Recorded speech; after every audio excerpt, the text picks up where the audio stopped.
Live from San Francisco, the site of Super Bowl 60, Westwood One Sports presents Bleck and Abdalla. Welcome in, Westwood One Sports and the Westwood One Sports app. I'm Chris Bleck along with Adam Abdalla, noon to 3 Eastern, live from Radio Row in San Francisco as we set the scene for Super Bowl 60. We'll be here all week long, live from the Convention Center. Bleck, Abdalla hanging out with you until 3 Eastern, and then Jim Rome will take over here on Westwood One Sports. Abdalla, how about that? We're live from San Francisco. Man, it's great here. There's an energy. Oh, of course. There's an energy in this building. Everybody's awake now. Like when we walked in, there was still some setting up. There's still some cranes. I would hope people are awake. Going on. Like Yes. everybody's caffeinated now. Yeah. And like now everybody's awake. There's an energy now. The teams arrived last night. Yeah. To Santa Clara, to their various practice facilities, and now it is Super Week, and we are ready for the Super Bowl. It's great. Raj Sharon is sitting with us at the desk, so he's going to be with us all week long, and we're going to bring you the sights and sounds here from San Francisco. The game is being played in Santa Clara, but essentially everything is taking place in downtown San Francisco. The city is buzzing. Everything is kind of painted ready for the Super Bowl. There's marketing everywhere downtown, and you're right. There certainly is a buzz in the city, and there's definitely a buzz around the convention center this morning. You're right. A lot of the different sets, the TV sets, are being built at this moment for later in the day. And then also, Nick had a great show today. We got a chance to talk with Nick, so shout out to Nick, and he was killing it this morning. And I get it. It's early for all of us that are hosting shows on the East Coast time zone. For someone like Nick Costos to get up and get here early, I understand why what he saw on the streets. He called it the living dead out here in San Francisco. I'd say the moment the sun rose, it was a little bit nicer, a little bit friendlier here in downtown San Francisco. Raj, don't you agree? It was a much friendlier walk that we had from the hotel to the convention center than the doom and gloom that Nick painted the picture of earlier this morning. I think our walk was a little more pleasant now that, the sun peeks out a little bit. Yeah, I mean, you can see the California sun out there. I'll tell you this. It's beautiful. Our walk to work today was a lot warmer than our usual walk to work. Yeah, Bleck and Abdalla, we usually broadcast live from Chicago. The weather there right now is terrible. Yeah. And it's been terrible for about a month straight. Each and every day, it's like 10 degrees. We're walking to work. The wind's in our face. Today, even though it's a crisp 49 degrees and the sun's rising over the horizon here in downtown San Francisco, boy, that felt refreshing. It did. It did. No jacket today. I told you. I brought it. I caved. I brought the jacket. But I'm not going to. So did I. But I'm not going to wear it. I'm not wearing it. I feel like people were looking at me strange on the flight yesterday because I had my jacket with me. Yeah. And it's like, dude, you're going to California. Why do you need this? You don't need this. When you came to the terminal, I saw you at the gate and I was like, what is this jacket? I was what dressed are you doing? A little too much. Where are you going? Where do you think the Super Bowl is, sir? Yeah, I know. But people say that with the wind and the marine layer and the way that the temperature drops at night. Yeah. But I mean, today is the coolest day here in San Francisco. The rest of the week, we're going to be in the mid to high 60s. Yeah. That to us in the Midwest, that's golf season. That's summer. I'll take it. Let's go. Can we find a course around here somewhere? Yeah, we probably could. Well, I mean, we're supposed to be working, so I mean. Well, yes. I mean, we could have a meeting. Yes. A work meeting. I'm sure Armin Williams, I'm sure he'll appreciate that. We'll have a work meeting on the golf course at some point. No, I mean, there's so much going on here in San Francisco this week. It's pretty cool to set the scene, to be in a spot where there is so much activity for one event. And I think that's where, and we'll talk throughout the week. And if you want to join us, you can join us at 310-840-4910. A lot of the talk this week about the game is going to be, I think, with Seattle coming into this matchup as the big-time favorite. And New England kind of playing the card where they're the underdogs. Yeah. They're the ones coming in here, maybe not getting the same level of respect as the Seahawks are coming into this game, just based on the metrics, the stats, everything that goes into what we've seen to this point in the playoffs and throughout the regular season. And some of that conversation has to do with the softer schedule we've talked about at length on this show from the New England side of things. It's a bit of a charmed way that the Patriots got to this point. But I think using that to their advantage, I think this sets up for a very fascinating contest on Sunday. I think that now that we're into the week of the game, the conversation is going to change. Are we counting out Mike Vrabel's team a little bit too much? Like, now that we're settled in, people are going to say, yes, this Seahawks team is great. They're one of the best teams. They've been one of the best teams. Like, we've talked about it throughout the regular season. The Rams were the best team throughout the regular season. Yeah. And, you know, they had the MVP and Matthew Stafford, and he'll probably get named the MVP later this week when they had the NFL has their award show. And they had, you know, the best offense throughout the regular season, and the Seahawks had the best defense throughout the regular season. But overall, the best team was the Rams. But the second best team was the Seahawks. And it's not like they were far off from the best team. And I think that now that we're settled into the week of the Super Bowl and we had that week in between, people are going to start saying and talking about, are we counting out a Mike Vrabel team? And with 2 weeks to prepare, can you find a way to beat the Seahawks somehow? And Drake May did have an MVP caliber season, and they did put up a bunch of points. And yes, they did have a softer schedule, and they did have, like you said, a charmed way to get here with the quarterbacks that they faced, and literally a quarterback breaking an ankle to force a backup quarterback in. And if, you know, you had Bo Nix in that game for the Broncos, they're probably not in this. The Patriots are probably not in this, and we're talking about the Broncos. And Raj is sitting us next to us, decked out in orange and bright orange, like a traffic cone. And and we're probably saying there's a fan here sitting next to us, and not a radio producer. Yeah, right. and he's at the fan shop for most of the time here. But he desperately wishes that the Broncos were here this weekend. But instead, the Patriots are, because they face C.J. Stroud and Bo Nix and a decimated, teams that to get here. And so because of that, I think that you're going to start to see that Mike Vrabel has done a lot with little before with the Titans, right? Ryan Tannehill wasn't a good quarterback, and he got them into the playoffs, and look what he did. He had a good defense, and look what he did with Tannehill. I'm not saying that Drake May's Tannehill. That's not what I'm doing. Right. But he did a lot with a little. And with 2 weeks to prepare, I'm not saying they're going to win. I think the Seahawks are going to win this game. I think they're going to win this game going away. But I'm just saying that the conversation might start to turn into, don't count out the Patriots just yet. Don't count them out. I love how you lock it in. Your pick already. Oh, I'm done. Monday morning. I said it last week. The first 5 minutes of the show. I said it last week. I think the Seahawks are. I think Seahawks winning. Going away from Abdalla. I locked the bet in after the game was over when the Seahawks beat the Rams. I locked the bet in on DraftKings right now. DraftKings what's right the now. line right now? It's 4.5. The Seahawks are the favorite. 4.5. The total in the game is 45.5. I locked in. I wish I would have locked in 3.5, but I couldn't get it fast enough. Yeah. I locked in 4.5 as soon as I could. I think the Seahawks, I think we're going to look at this game at the end and be like, wow, the Seahawks were actually a very special team. And we were talking a lot about the Rams. And yes, the Seahawks were the second best team, but they weren't that far off from the Rams. Yeah, I see what I understand it. I've read all the stats as well. Defensively, the points per game that Seattle's put up. Like, essentially, for the Seahawks, the only flaw that they have going into this game is the unknown of Sam Darnold. That's it. Special teams, they're great. The defense, I think that's where, if Darnold plays the way he did in the NFC Championship game, you're right. It's going to be Seahawks running away with it, and they will absolutely win the Super Bowl. Mm-hmm. There's no doubt in my mind that that's the case. But with that said, in the way I view this matchup is with the underdog momentum of the Patriots in a one-game situation, which we've seen in the past, albeit with a different head coaching staff, that's kind of something that the Belichick era Patriots thrived on. Yeah. And so if Vrabel can muster up that, the Patriots do have the better quarterback going into this contest. Drake May is the better player than Sam Darnold. So if they can turn it into a game where the Patriots are scoring points, they've got a chance. I can understand both sides of it. I can understand what you're selling, that there is, for the most part, all of the statistics team-wise point to Seattle. Yeah.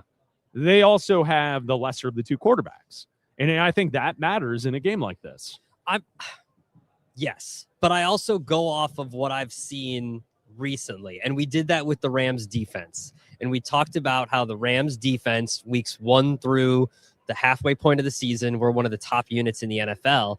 And then from the midway point through the end of the season, we saw that they were one of the bottom half units in the NFL. And that's why you got such a high scoring game, such a back and forth game between them and the Seahawks. And the Seahawks still found a way to win that game. You saw the second game between the Seahawks and the Rams. The Rams put up 500 points or 500 yards of offense against the Seahawks defense, and they still found a way. The Seahawks still put up more points than the Rams because their defense started to fall off early or late in the season. And so I think that right now, Sam Darnold is playing better football than Drake May. Right now, Sam Darnold doesn't take the sacks that Drake May does. Drake May has been sacked 5 times in every postseason game so far this playoffs. Yeah. And he turns the ball over. He did it in the AFC Championship game. But that was a blizzard for the last quarter and a half, and he managed to hold on to the football. But before that, in the 2 other playoff games, he was a turnover machine. And if you do that early in the playoff, in the Super Bowl, you're not going to win. If you get sacked 5 times in the Super Bowl by this Seattle defense, you're not going to win. So right now, in the last 3 games that I've seen from both of these teams, Sam Darnold is playing better football than Drake May. He just is. Drake May might be the better player overall. But right now, from what I've seen, Sam Darnold, in the small sample size, that is and I get it's recency bias. I'll be the first to admit it. It absolutely is. But Sam Darnold right now is the better player. Yeah, no, I can't argue. Like you say, right now is the better player. He's had a better playoff run. Yeah. Than Drake May. Okay. That doesn't mean he's the better player. No, but look at long term, the better player is Drake May. Yes. But look at when we go back to Super Bowls, like we talk about, okay, Joe Flacco had that crazy playoff run. Joe Flacco's not a great quarterback. No. But he had an insane playoff run and they won a Super Bowl. He got on a heater. Okay. No doubt. Sam Darnold. Not a Hall of Fame player. Absolutely not. Right? So, like, it's something that... But Sam Darnold can go on a heater and win them a Super Bowl, even though Drake May's going to end up being a better player. He's had 1 game. Okay. Because the divisional round, he wasn't on a heater. You say he's had 1 game, but we went over this last week. The last 2 seasons, he's been top 10 in yards and touchdowns in the NFL. You act like this is some anomaly for Sam Darnold. No, this is not. Sam Darnold has been fixed. Justin Jefferson just came out. Justin Jefferson just came out. Give it to me. What did he say? The wide receiver for the Minnesota Vikings. Yes, talked probably to USA the today. best wide receiver in football. Talked to USA Today and said that the Vikings would have been better off if they kept Sam Darnold this season than if they had J.J. McCarthy. Boy, could you imagine McCarthy seeing that? Come on. Like, what are we like? You don't say that about your you don't say that about your former quarterback. No. He said, I'm rooting for the Seahawks. Like, yes, you can say you're rooting for the Seahawks because he's your guy. Yeah, They're of friends. course. I but get you that. Can't say we would have been better off. You knew the playbook. You knew the players throwing to me, Jordan Addison, TJ Hawkinson, all these guys. I definitely feel like we would have done better. You can't say that. That's a wild quote to be on the record to say that. Meanwhile, like everything that's gone on in the last week with the Vikings, Kwesi Adolfo-Mensah out as GM. Yeah. The stories that came out over the weekend about the infighting and the power plays that are taking place. Too bad this isn't in Buffalo because Pagula doesn't appreciate power plays, but it seems like there was a bit of a power play taking place in Minnesota. Yeah. And to come out and say that when J.J. McCarthy is essentially the reason this is all taking place because of his lack of success. I think it's a bit of a stretch to suggest that Sam Darnold is, quote, fixed. It's been 2 years. What more? I think he is exactly what he is. He's a quarterback who can play well, but for the most part, he's a mid quarterback. He's not disastrous anymore. I think that's the way that I view fixed? To go from what he was with the Jets and seeing ghosts. Well, yeah, but that's also a young quarterback. To being in the Super Bowl. Think about how many young quarterbacks you've seen. Definition of fixed. How many quarterbacks have you seen in league history that when they start, they're terrible? Okay. It happens. You and I are from Chicago. We've seen many where that happens to them. Yeah. Not many have really turned out to be anything, but the Jets are the same type of franchise. The Browns are just in that conversation. This isn't an anomaly like he made the Super Bowl last year with the Vikings, and you're like, okay, it's a 1-year fluke. This is 2 years in a row. This is 2 years of sample size. Like, that's not a small amount. This is 2 full years worth of sample. He's fixed. He's fixed. Better. He's better. If you want to join us, you can call us at 310-840-4910. I'm just not comfortable in saying that he's absolutely fixed. at this point. I just don't think that we're quite there yet. Now, we may say that Monday next week, and I'll give you that credit. Next Monday. So one more game? Yeah, next Monday. If that's the case, I'll give you the credit. I'll say, hey, Abdalla, you were right. Sam Darnold's fixed. If that's the case. That's absolutely what's going to take place. It's Bleck and Abdalla. We're live here on Radio Row in San Francisco on Westwood One Sports. I want to talk about Clint Kubiak taking the Raiders job coming up, and then also Mike LaFleur is going to take the Cardinals job. You need to explain that one to me, Abdalla. I have to? Yes, that's coming up next. Don't put that on me. Super Bowl 60 deserves a sportsbook built for the moment. DraftKings Sportsbook, the official sports betting partner of Super Bowl 60, puts you right in the center of the biggest game of the year. And when anything can happen in the Super Bowl, DraftKings has your back with early exit. If a player goes down in the first half, you still get paid out in cash immediately once your bet settles. No bonus bets, no waiting. If you're new to DraftKings, new customers can bet just $5 and get $300 in bonus bets if your bet wins. Download the DraftKings Sportsbook app now and use code B&A for Bleck and Abdalla. That's code B&A and turn $5 into $300 in bonus bets if your bet wins. In partnership with DraftKings, the crown is yours. Gambling problem? Call 1-800-GAMBLER. New York, call 877-8-HOPE-NY or text HOPE-NY. Connecticut, call 888-789-777 or visit ccpg.org. On behalf of Boot Hill Casino in Kansas, wager tax pass-through may apply in Illinois. Must be 21 plus in most states and present in state where it is lawful to wager. Void in Ontario. Restrictions apply. Bet must win to receive bonus bets are non-cash credits that expire in 7 days. Minimum odds required. For additional terms and responsible gaming resources, see dkng.co/audio. Limited time offer valid until February 8th, 2026.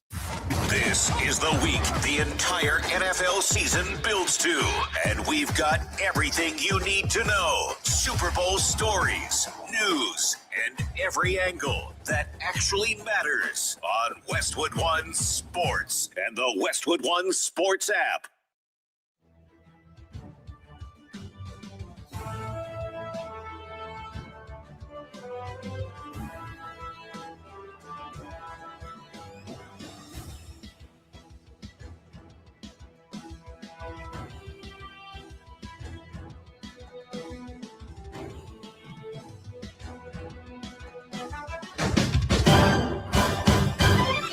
At the tone, the broadcast will begin in 4 minutes, 30 seconds.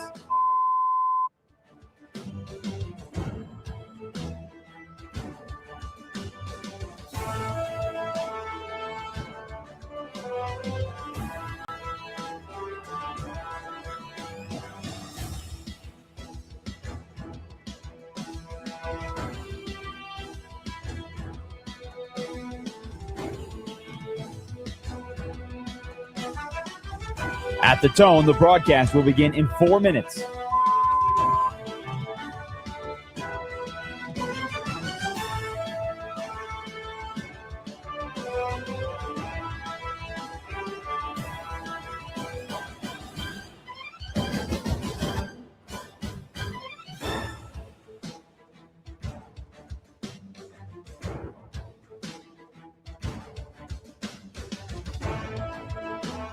At the tone, the broadcast will begin in 3 minutes and 30 seconds.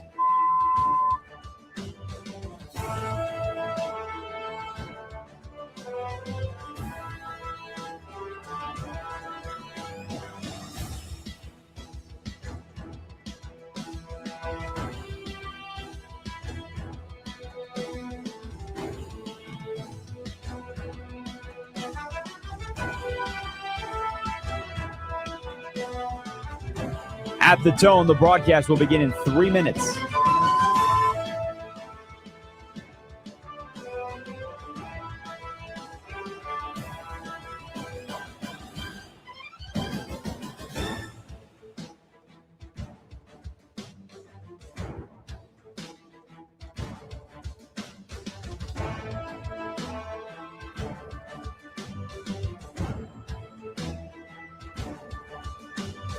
At the tone, the broadcast will begin in 2 minutes, 30 seconds.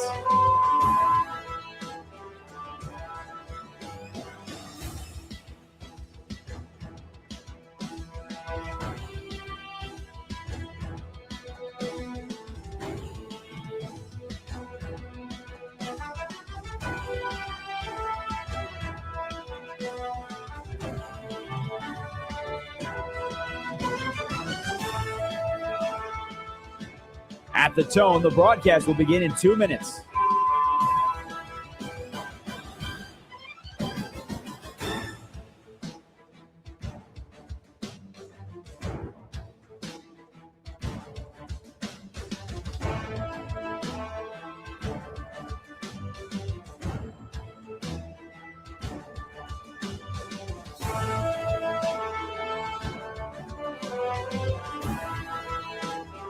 At the tone, the broadcast will begin in 1 minute, 30 seconds.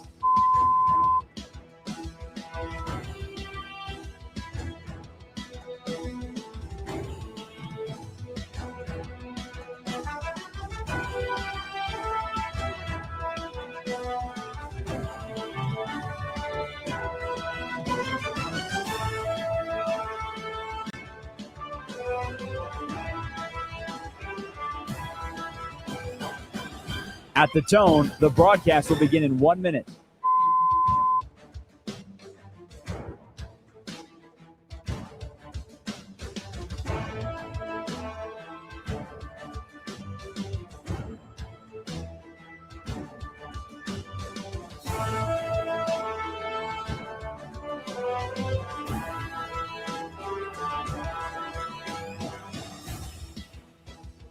Stations, this is your final time check. At the tone, the broadcast will begin in 30 seconds.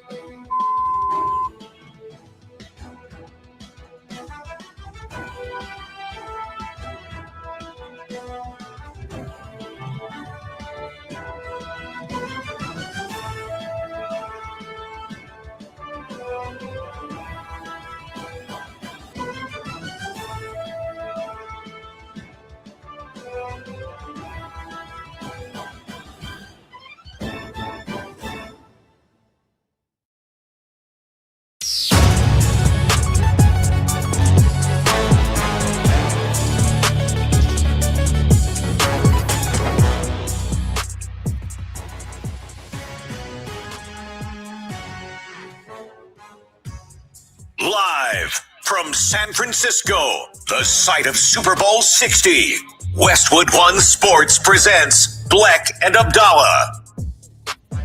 That's right, live from Radio Row in San Francisco, having a great time. It's a beautiful Monday morning here on the West Coast as we are on the air noon to 3 Eastern, hanging out with you. If you want to join the conversation, you can call us at 310-840-4910. We'll get to the phones in just a second. I do want to have Abdalla explain this to me. So Clint Kubiak is taking the Raiders gig. So that came out yesterday. And then also Mike LaFleur, not Matt LaFleur, Mike LaFleur is waiting to be named the new head coach of the Arizona Cardinals. Can you explain that one to me, Abdalla?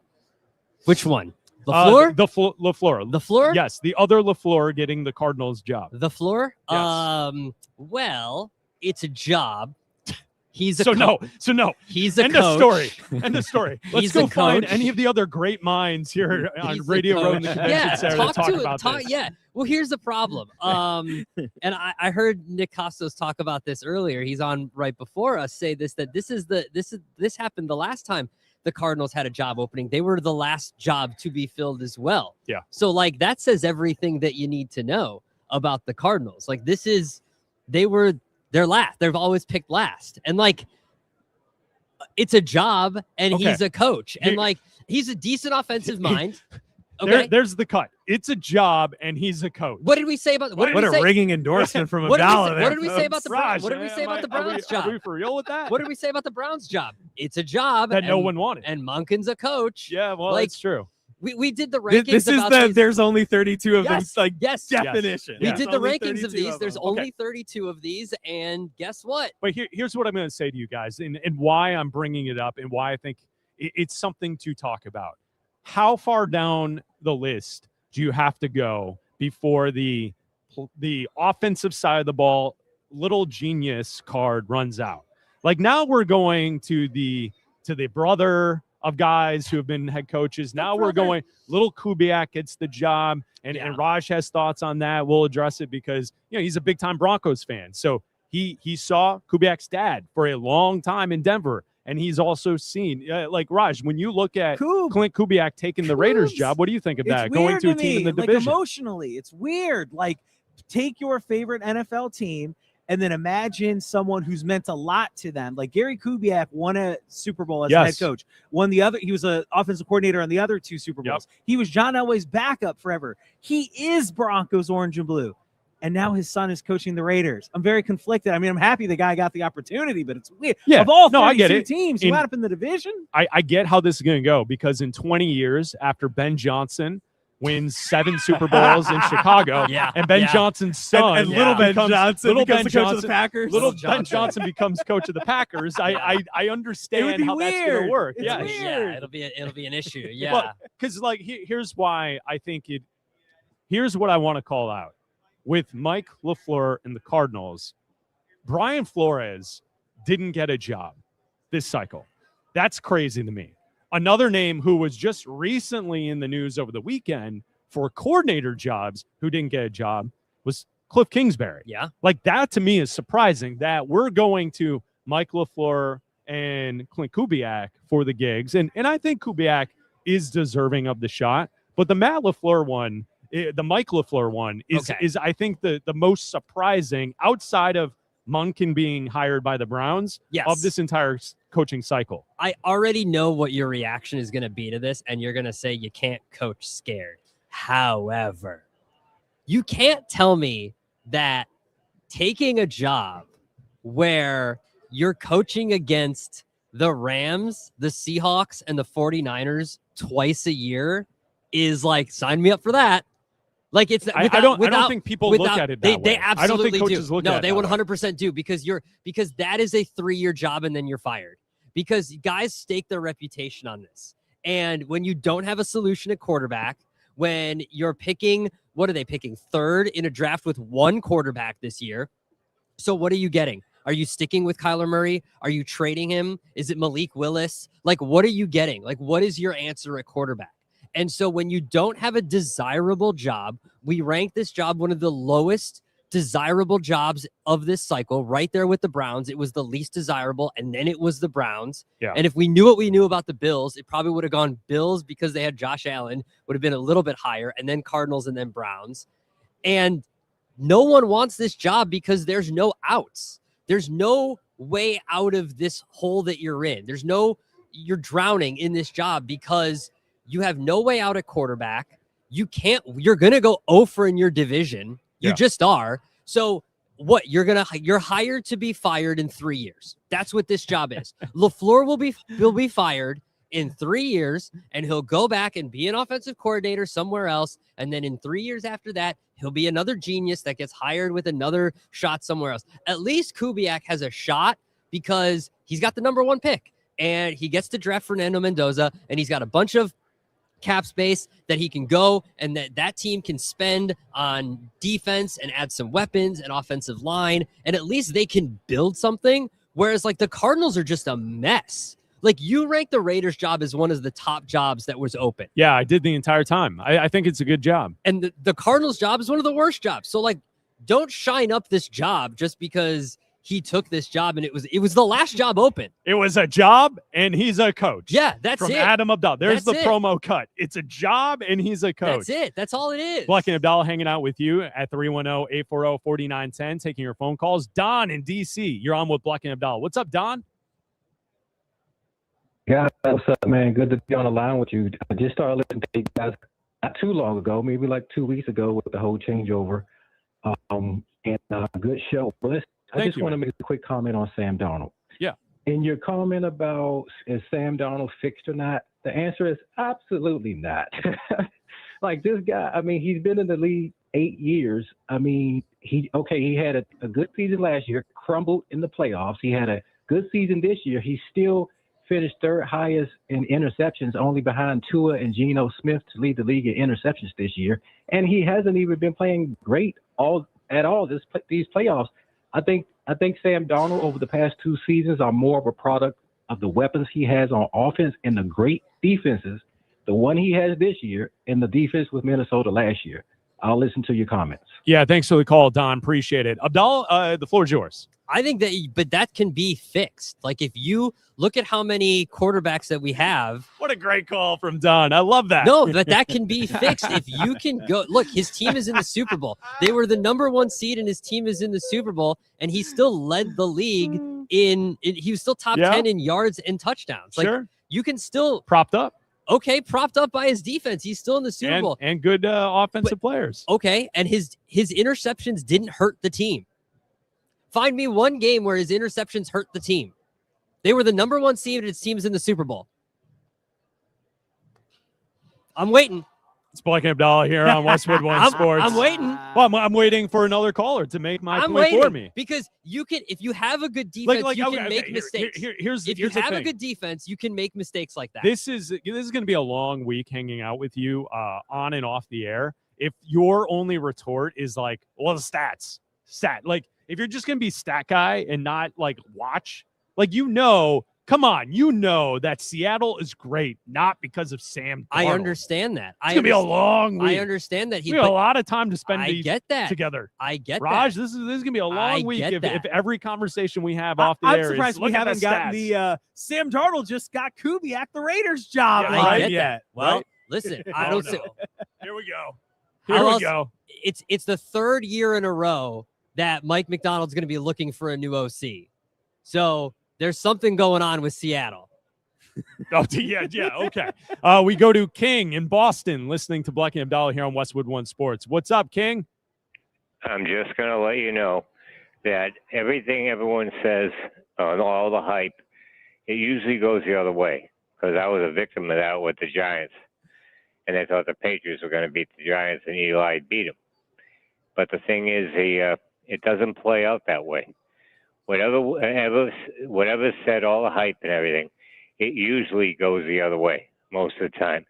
And I'll take my chances with one game with Mike Vrabel any day of the week. All right, lock it in. There's King from Boston. So he is saying that if all the stats, like you point to, Abdalla, all face towards Seattle winning in the Super Bowl, that it's one game. He's going to take Boston. Yeah, he's going to take New England. Look, you and I love the nerd stats of DVOA from Aaron Schatz, FTN Fantasy. He's the guy. It takes into account basically every play in a football game and spits out a bunch of numbers. And these are the two #1 and #2 teams in weighted DVOA, which is even nerdier than regular DVOA because it weights the later games in the season when a team is actually comes into form, right? And if you go by the numbers, these are two teams are pretty evenly matched up. And like a 4.5 points in a Super Bowl is a lot of points. Yeah, it is. And so that's why I'm saying, like, this week, people are going to start to say it's 2 weeks for Mike Vrabel to get ready for a game. It's a really good defense. It's a team that has an MVP candidate in Drake May. And yes, he takes a lot of sacks. And if you do that in a Super Bowl, you're going to lose. So if you find a way to get rid of the football fast, because we know Seattle can get to you, and if you turn the ball over, you're going to lose that way too. So as long as he stops doing that for one game, Drake may find a way to stop taking sacks and not turn the ball over for one game. Because if he can do that, then the Patriots have a chance. But obviously Vegas doesn't believe that he can because they're a 4.5-point underdog. Yeah, I mean, I think most people gambling on the game also think that Seattle's a better team. So I see why the bets have come in, and then that's why you have the line that you see on DraftKings. There's no doubt. Bleck and Abdalla here on Westwood One Sports. We're live from Radio Row in San Francisco. Yesterday, you and I got into San Francisco about late afternoon, early evening. Were you able to knock off any of the items on your adventure list? Yeah. I gave you last week an entire list of things to do here in San Francisco. Were you able to accomplish anything yesterday while we hung out here in the great city of San Francisco? I did. So we walked through Union Square. So that you have documentation of this? I mean, our hotel is in Union Square, so I'm living like. See, Raj wasn't 5 days. I got in later. I wasn't here, so I'm getting caught up. Yeah, my documentation is walking with you through Union Square. Yeah, sometimes I'll fudge information if it works in my favor. So like I you just want to make sure that you make. You All right, explain to the considering audience. you said you wouldn't bring a jacket, and you did bring a jacket. Yeah. Are you now more open to getting into water? Because you said last week No, you I'm weren't definitely getting into no. water. It's too cold Oh, for yeah, that. You went into back the- on the jacket. No, I'm not getting in the water. Jump There's no in. way. There's We're no way. not You know far what I from will the get bay. in though, which I'm surprised that Chris didn't put this into the list of things to do. Sure. I'll swap out Bay for Waymo. I want to get in one of those That's driverless. That's not a part those of the driverless adventure Way- list. Yeah, it is. We don't have those. Where, in Chicago? Yeah, I don't have a Waymo. Please. The closest thing we have to a Waymo is one of those things that deliver snacks. Yeah, those the little robots. the little and I robots can't on the get in- sidewalk. I can't get in those. You could try and ride it, though. I could try to ride it. Could you imagine one of those little robots, the ride it. delivery robots, and Abdalla sitting on it like it's a little horsey? I do want to get in on a Could Waymo. you imagine that? And I got scared yesterday because I was going to tell you about this while we were in an Uber, but I was afraid that our Uber driver was going to get mad at me Well, for he saying was listening to our conversation. exactly. Well, that's first and foremost. Yeah, I He, didn't- like you could tell he was paying attention to what we were saying. Yeah. Not that we were saying anything inappropriate. No, but like no. he would like have He a, was like locked in though. he was like side chuckling, but like Yes. not chuckling to the point to Yeah. to show that he was straight up just listening to what we were saying. And there like a couple Waymos went by us, and I want to be like, I want to get in one of those, but I didn't want to like start a conversation about how they're taking jobs, and because they obviously That are. could have been Well, offended him. Like, like obviously they are. So But like I want the experience of being, because I see people like sitting in the passenger seat and stuff like that. And it's like, this is weird, man. Like I don't really, get it. That's really nice of you. Respectful to look out for the working person. Well, no, I'm gonna still ride in one. I just Like want when it's all this work put together, this list of all these great San Francisco iconic things, and you're Yes. like, I want to go on the Waymo. Yeah, that's that's an it. icon to me. That's an iconic We were gonna, thing. we were gonna it's recreate not. the Full House opening. I Instead, you don't want that. have that in Chicago. That's the lamest Nowhere else thing you has could do. that. Do, Of, you? of anything you could Do do. they have that in Denver? I haven't seen them. Okay, so No. there you go. None of us have that. If, of anything But you you know could what else do. we don't have? The painted ladies. I that can was still the go- kind of stuff we wanted to do. I've We're here saying- for a week, and that's what you want to I'm do. saying replaceable. I'm not getting in All the right. water. I'm not getting in the bay. So I'm saying I'm going to get in a Waymo. We have Can a we- week can to we- work on him. Can on we this. give Abdalla like a wireless headset and just take a Waymo for the next 20 minutes and you just talk to us from the car? Like Guys, I think we should I'm in send the you on a Waymo. lap. Just take a little tour I'm of here in downtown a while Waymo. you're hanging They out can here. get stuck though, so I might not come back. Of course they can get stuck. They don't know how to You just troubleshoot. hear, Chris, the door would open. Chris, the Guys, door would open. There's a Raj, come pedestrian. help. A pedestrian won't move. I'm stuck. You know that's the case. We're parked in. It's Bleck and Abdalla, sponsored by Progressive. Commercial insurance protects small businesses with affordable coverage options. Quote today at progressivecommercial.com. Coming up next, let's talk about Seattle. As we head towards the Super Bowl, is this team set up to become a dynasty? We'll do that next. It's the biggest game on the planet, and we are there all week long, broadcasting live from good old San Fran, site of Super Bowl 60 on Westwood One Sports and the Westwood One Sports app.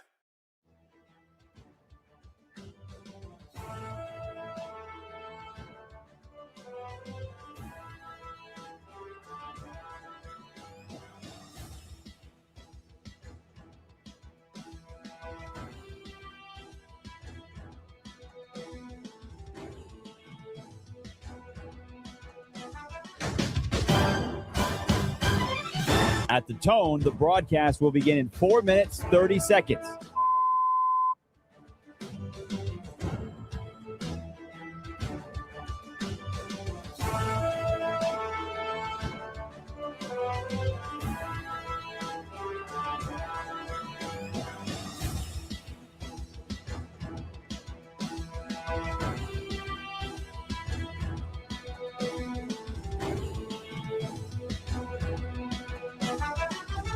At the tone, the broadcast will begin in 4 minutes.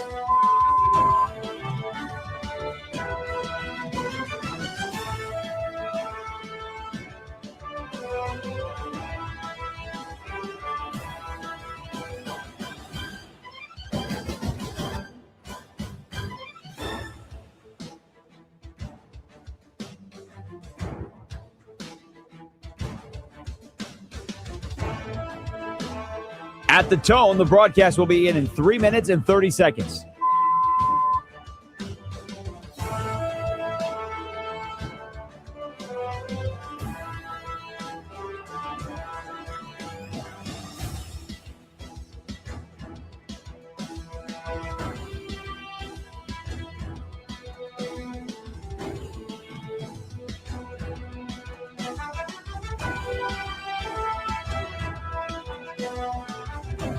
At the tone, the broadcast will begin in 3 minutes.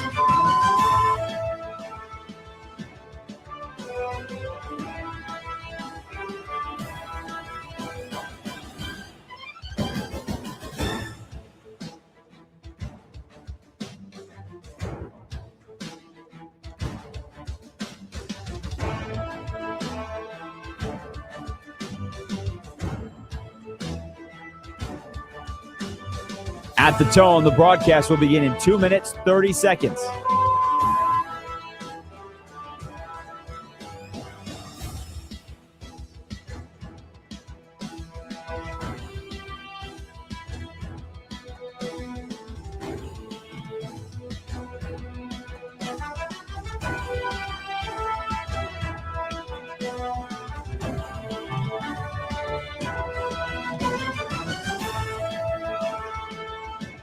At the tone, the broadcast will begin in 2 minutes.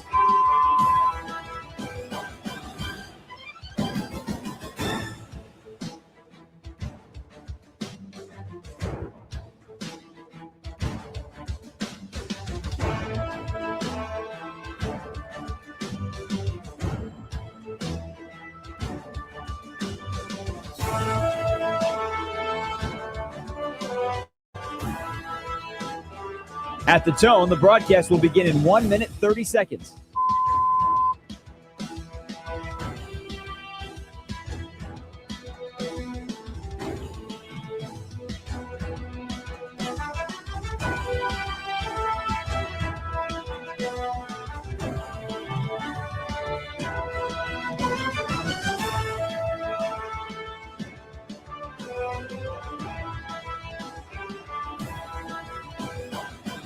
At the tone, the broadcast will begin in 1 minute.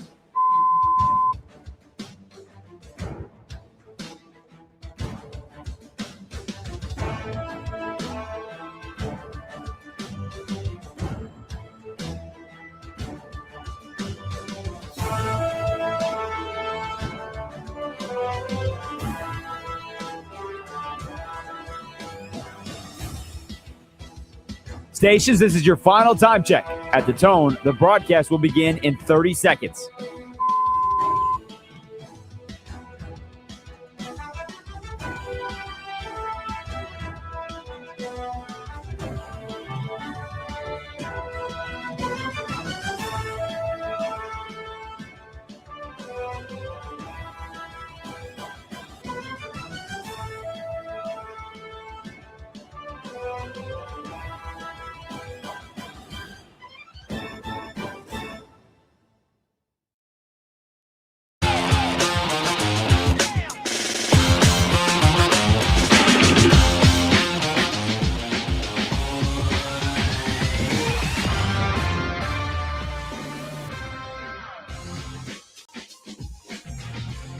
This is Bleck and Abdalla on Westwood One Sports.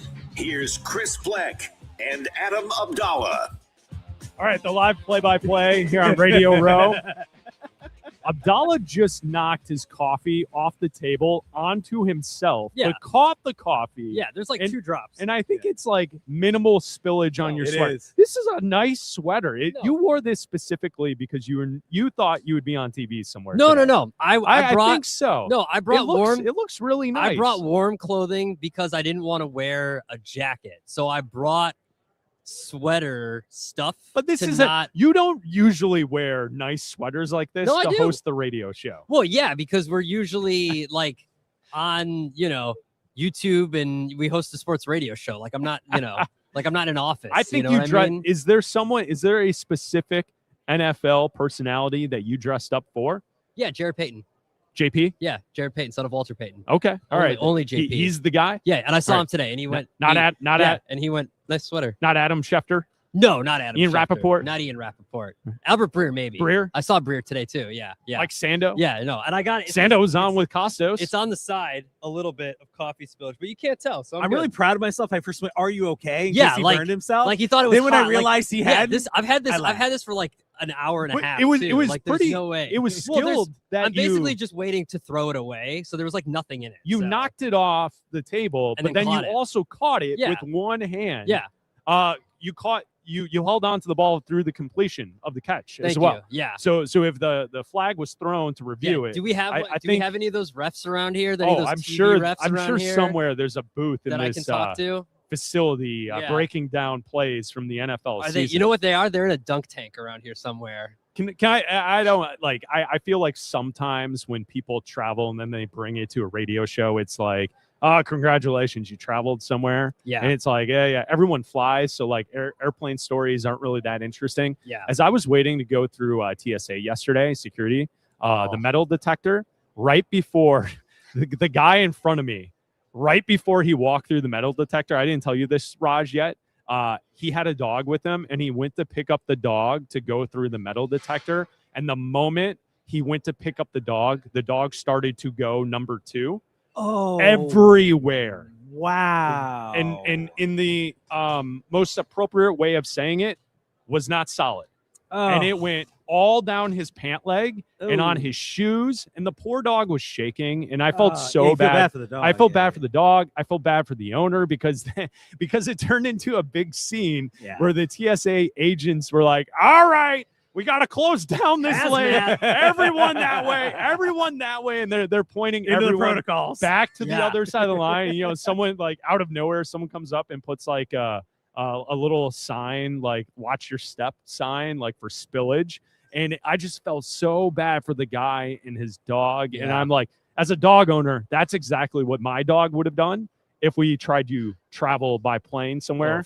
No. He's nervous about everything. It starts raining and he gets nervous. Yeah. So I can only imagine. I felt so bad. So Abdalla, knocking off your coffee onto your pants. It was a nice catch. Well, complete the catch. It's complete like the process. 2 drops of coffee. It's not a big deal. You got 2 feet and a knee down. So I think it was well done. Yeah. Good job. Thank you. And nothing was broken in the process. No. So. It's Bleck and Abdalla here on Westwood One Sports and the Westwood One Sports app, live from San Francisco on Radio Row, hanging out with you for the week. If you want to join us, you can call us at 310-840-4910.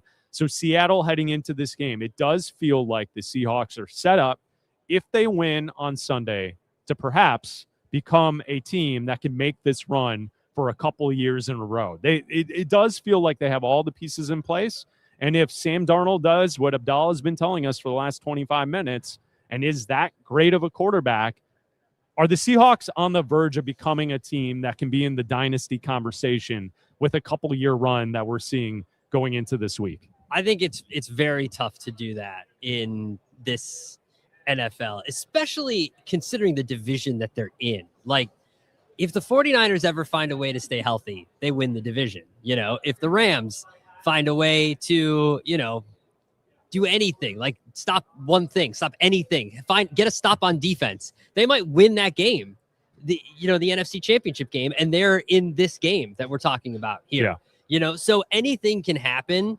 I think that the one thing that has to happen for them to do this, to go on a long extended run, is you have to get the quarterback right. And that would have to mean that Sam Darnold is, like I say, fixed. And Sam Darnold has to continue to be top 10 in yards and, you know, touchdowns every single year. And yeah, I get it. He throws interceptions, but if you have a defense as good as the Seahawks have, then you don't really have to worry about them hurting you. He's not throwing back-breaking interceptions. He's not throwing pick sixes. He's throwing interceptions and then they're forcing 3 and outs. He's throwing interceptions and they're forcing field goals.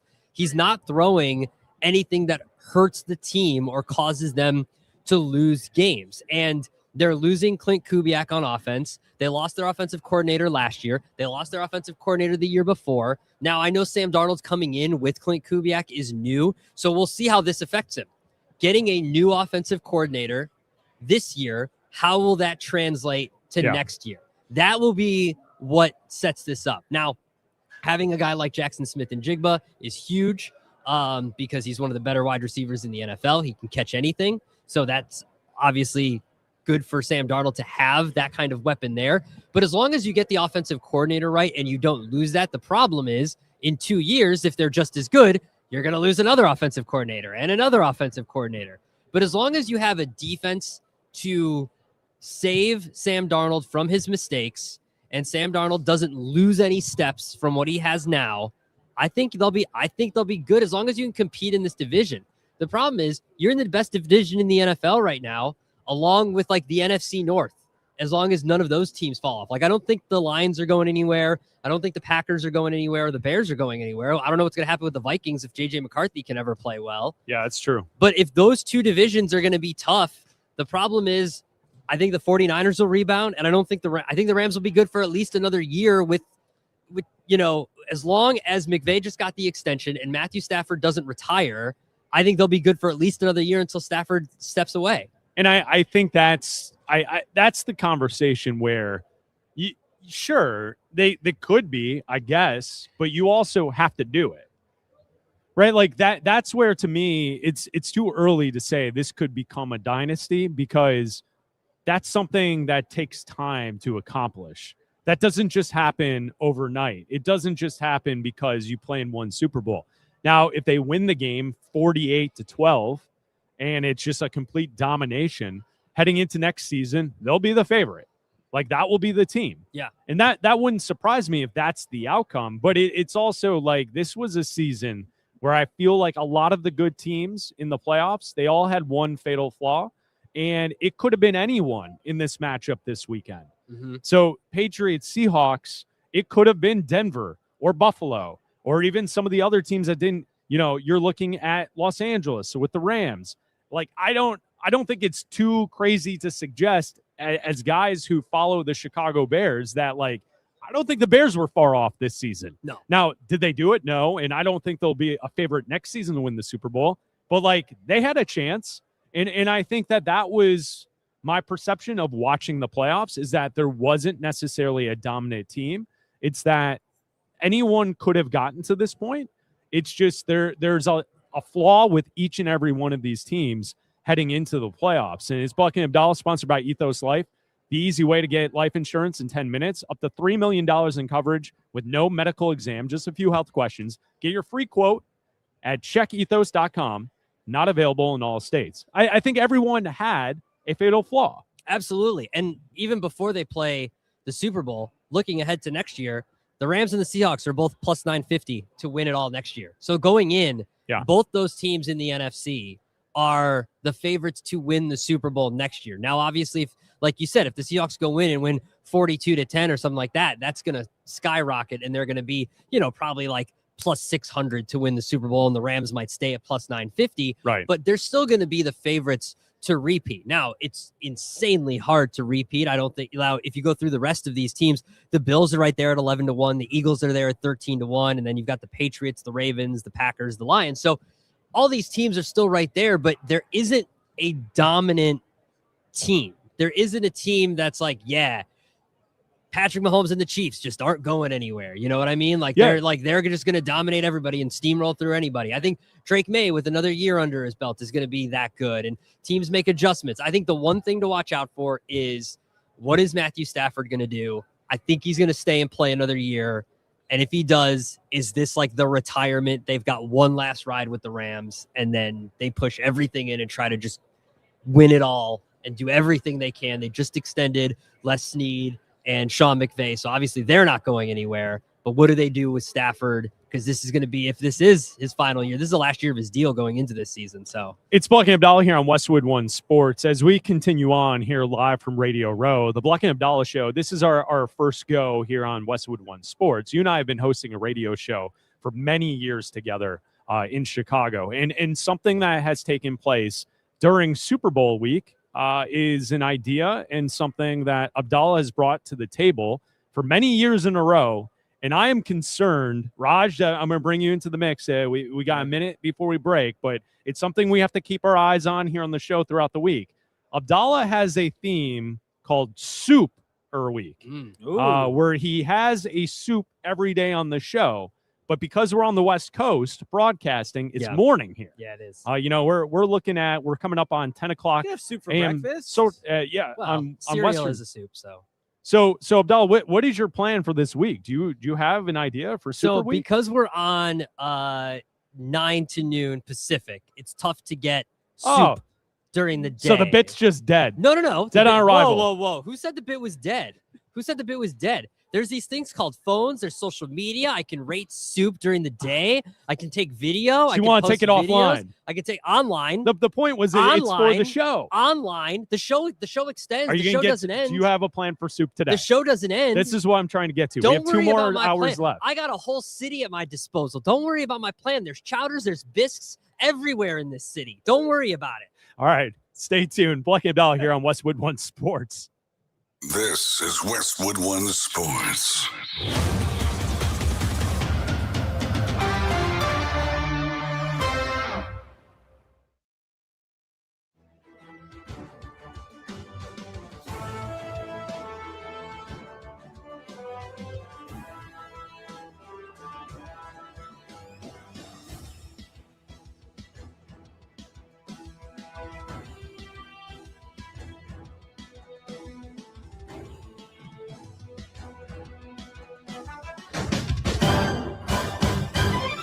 At the tone, the broadcast will begin in 4 minutes, 30 seconds.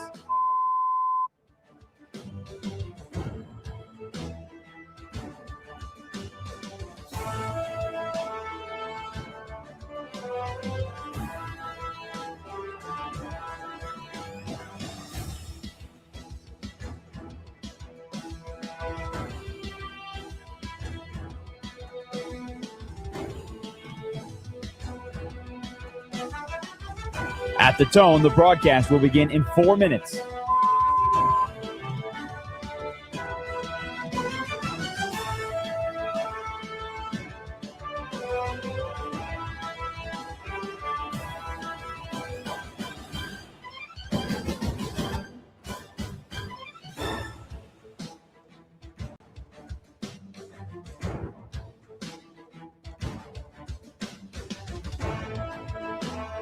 At the tone, the broadcast will begin in 3 minutes and 30 seconds.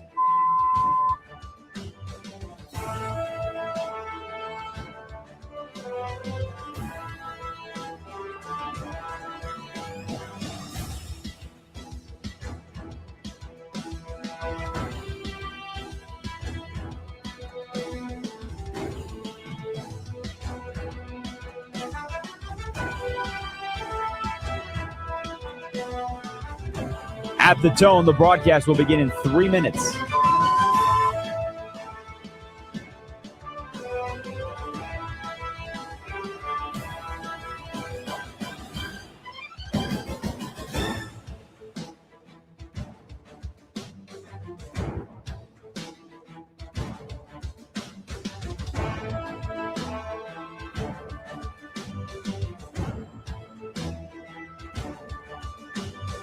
At the tone, the broadcast will begin in 2 minutes, 30 seconds.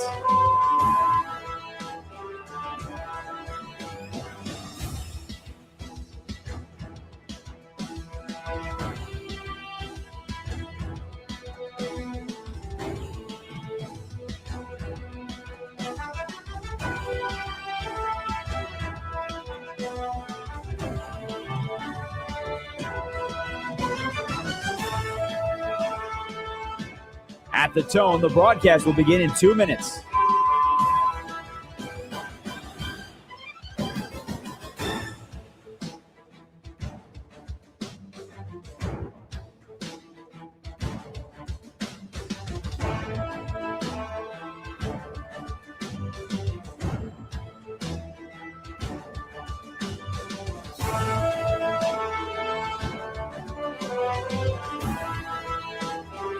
At the tone, the broadcast will begin in 1 minute, 30 seconds.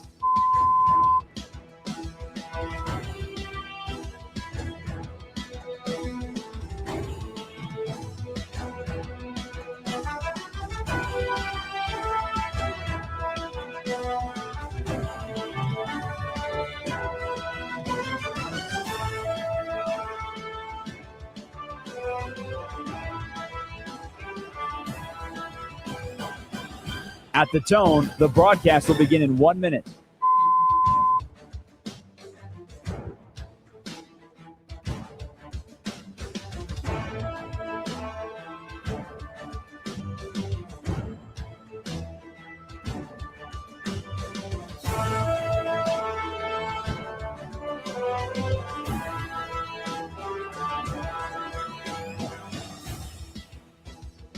Stations, this is your final time check. At the tone, the broadcast will begin in 30 seconds.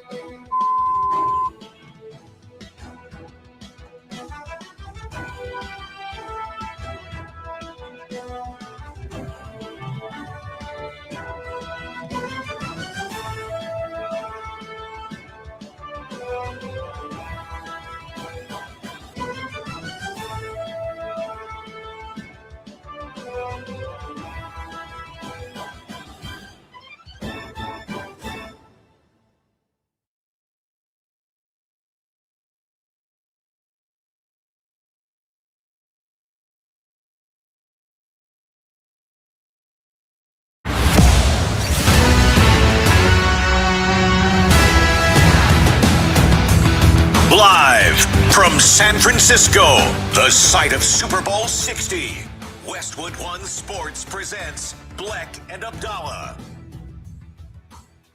That's right, live from Radio Row in downtown San Francisco at the Convention Center. We're hanging out with you noon to 3 Eastern right here on Westwood One Sports and the Westwood One Sports app, Sirius XM channel 375. If you want to join the conversation, you can call us always at 310-840-4910. It's Super Bowl week, Super Bowl 60, the New England Patriots versus the Seattle Seahawks. And we're previewing the big game all week long right here on Bleck and Abdalla, noon to 3 Eastern, live from Radio Row in San Francisco. And this is an awesome setup. Jim Rome will be here at 3 Eastern to broadcast live from this desk. You and I will make way for the legendary Jim Rome, and we can't wait to see Jim and to get ready for that and to listen to his show today. We saw Nick Costos earlier broadcast from this desk, and his show was killer this morning. So make sure you're locked in to Westwood One Sports all day long because we have great coverage here from Radio Row and the Super Bowl, and the place is vibing. There's a lot going on already, even though it's Monday, and here on the West Coast, it's Monday morning. So it did feel early like it was a bit sleepy, maybe. But I feel like the energy level here in the convention center has definitely amped up a little bit in the last hour or so. Yeah, I know the teams got here yesterday. You saw people start to arrive here yesterday. Various media members start to arrive yesterday. We got here. They're still setting up some of the big stages behind us. Oh, and really? Then, what do you see? Well, I mean, there's like there's this big stage. There's like a ball pit over here somewhere. Oh, really? Yeah, there's like this weird thing, like spinny thing over here. I'm not gonna lie. Some of the sets kind of remind me of like Double Dare. Yes, that's exactly Remember what I was the old thinking of. TV show on Nickelodeon? Yeah. For those of you in the audience who are a little bit older, like we are. Elder millennials is the way they would describe us. Yes. Is that our name? Yes, Yeah, elder man. millennials. I've never heard that. Raj, Yeah, we're elder We're millennials. elder man. millennials. Yeah. Washed is another way to say it. But so Double Dare, there were all these like activities and all these different aspects to Mark the show. Summers. Mark Summers, absolutely. Germaphobe. But yes, that's true. Did you know He that? is? I did not. Yeah. Oh, yeah. I love yeah. that was his first reaction. Well, it's him and He is. Howie Mandel, Howie right? Mandel, They're the yeah. two in Hollywood Yeah. that are notable for being germaphobes. Yeah. So don't, Raj, when you go up, don't try and shake a I hand. won't. Fist bump. On Fist the show bump. where they were all Maybe an elbow. sharing slime. Maybe out of That their- was the whole point. Maybe is an that, elbow. like he couldn't handle that aspect of it. Like afterwards, he would like. I don't run. blame him. Yeah. Who wants people to touch you? Who wants No to one be wants slimed that. if you're a germaphobe? It's like slime and germaphobe don't go together. Well, you're right. Like on the Double Dare set, there was the giant nose. Yeah, and he's got with the fake snot coming and out of it. people are climbing in there, and then they're running up and give him a hug because they just won 10 grand. Did you find the red flag? Did you find it? Right? They're like digging through it, and didn't they have to stuff the flags that they found on the Yes, course in their on pockets, in their pocket? pants, Yes. and then they would run up and give him I a huge remember hug that. afterwards. that show was awesome. By the way, How did we get on Double Dare? Well, I'm just saying, Raj, if they had that set up Back here, here yeah. at the convention center, I would participate. That's I think what we need. We need because this activities. we need media member Double Dare. Do we need that? Yes, no, we do. You know Yes, why? Because we do. there's Yes. for people. How can I say this? There's a lot of peacocking that goes on at media events like this, right? There's a lot of big personalities Oh, here. yeah. A lot of like, if you had a competition between everyone, so you could see where everyone stacks up. Yeah. Like first of all, Bleck and Abdalla here on Westwood One Sports. Raj, if we were the 3-man team on a Double Dare, I think we would be towards the top. Oh, I would easily. have like where a you're lot going of with faith this. in Easily. what, and I know there's a lot of former NFL players here in this convention center, but we've got the smarts of being losers for our entire lives, just watching and Consuming. observing and watching TV. And that's why, like, I always felt good, not to go way, way, way back. Remember the show Supermarket Sweep? Oh, yeah. Back in the day where you're throwing get them hams, the big hams into the shopping cart. Like, I feel like I would be good at that game too. Yeah. And so, like, I think we would have a fighting chance hams and against laundry everyone detergent. else That's where the money was at. here on Media Row. And I think that, it would humble a few people. Yeah, why not? It would humble a few people. I think, first of all, we're talking about, like, people not wanting to watch the Pro Bowl. I think fans would watch that. I would watch a Media double dare. Well, not even double dare, a player double dare. Yeah, that would be cool. Shedeur Sanders and Double Dare? Shedeur Sanders Yes. double dare. Give me games with players. Like I know they already do like Family Feud Yes. with players. Yeah. Give me more of that. Yes. Give me team activities. Yeah, but like of game shows. Like just recreate the game shows with players. I think that's a great idea. Give me that. Why is there a big aggro crag back here? Yeah, wouldn't that be cool in the middle of the convention center? Yeah. A big rock that you had to climb. That would be a part of it. That was Guts back in the day. Do you have it? Absolutely. And now wasn't that the catchphrase for here's Guts? Joe Tooney running up there. He's up for Protector of the Year, right? And he's up there trying to get up on the aggro crag. You've got a bunch of former players running around. I would love that. I think that's something. Is Goodell here yet? No, not yet. Can we have a meeting with Goodell to pitch this idea? I think this is a hell of an idea. I want that, and I want the former NFL referee dunk tank. That's what I want. That's what I'm pitching. I think those two ideas, if I could ask a question, because he does that like that state of the NFL presser where he takes questions from the media. I have a two-part question, Mr. Commissioner. We need a NFL media member and former player double dare / Nickelodeon style games, and we need a former NFL referee dunk tank at Radio Row. Could you imagine? It's not a question, it's just a statement. Thank you for your time. The two of us, we get one mic to ask the question. Oh, sir, in the back. It's just Bleck a scene from Step Brothers where they're both wearing tuxes and like we appear from behind each other. Like that's all the real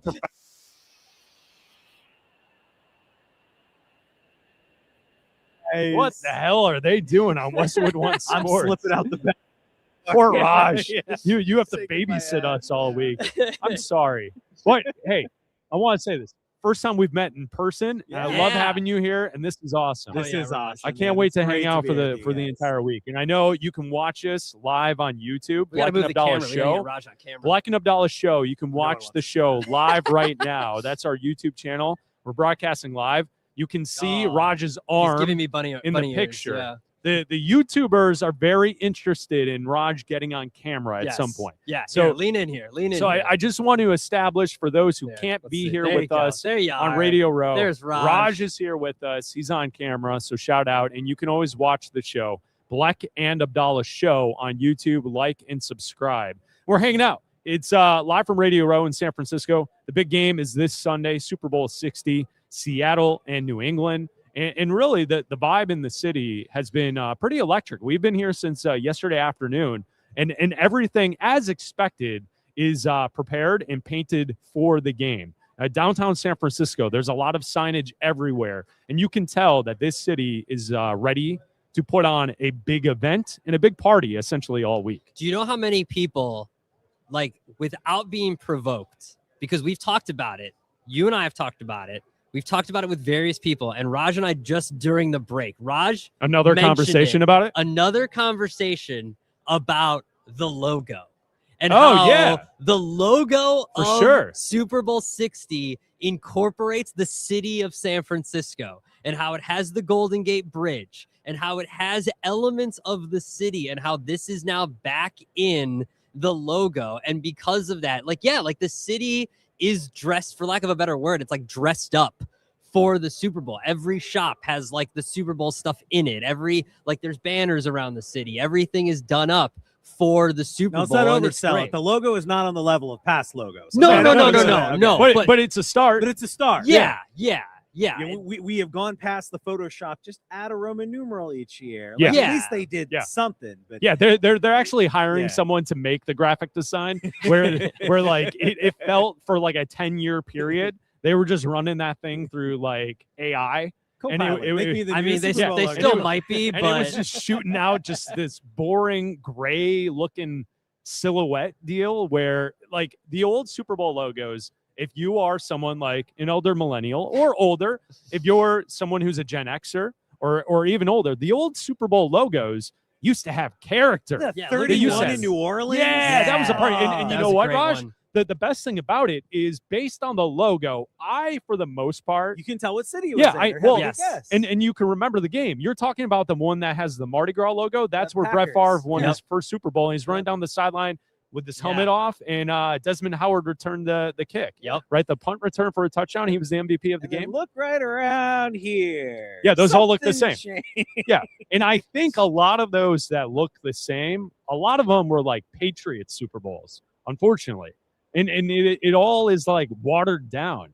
But like when you look at those old Super Bowl logos, I think there's one, and correct, Raj, you're looking at all of them. List. There's Yeah. one that looks and it's very San Diego-esque. I think it was like you can tell that it has like a marine angle to it. I think, if I'm correct on that, yes, I believe that. Yeah, that one, that because it's is. got like a pier on it, kind of. Yeah, Yeah, like uh-huh, that's cool. Yeah. I think that's 37. That's cool. Yeah. But like, you can tell by the different logos. And I think that we, as a sports fan, I like that. It kind of started stuff. with Detroit. Where, it started to XL, go. Super Bowl XL. Yeah, that was Heinz Ward with the touchdown pass for the win for Pittsburgh. And then right? it was just Roman numerals, and like they put some color into it. And then eventually they started slowly taking away the character.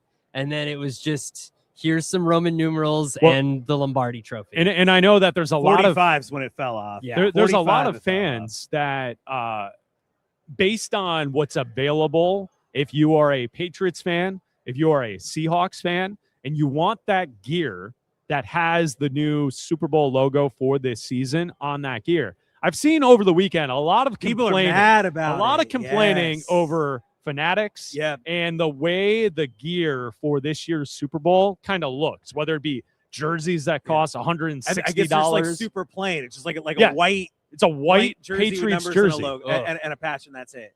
I mean, like, I feel like a part of that stuff kind of stinks because there used to be so much character, and like you didn't have to break an arm and a leg to pay for some of this. No. To get a jersey back in the day, like $100, like that makes sense. But now like 160. No. As a guy who doesn't really collect a lot of gear, that to me is too steep.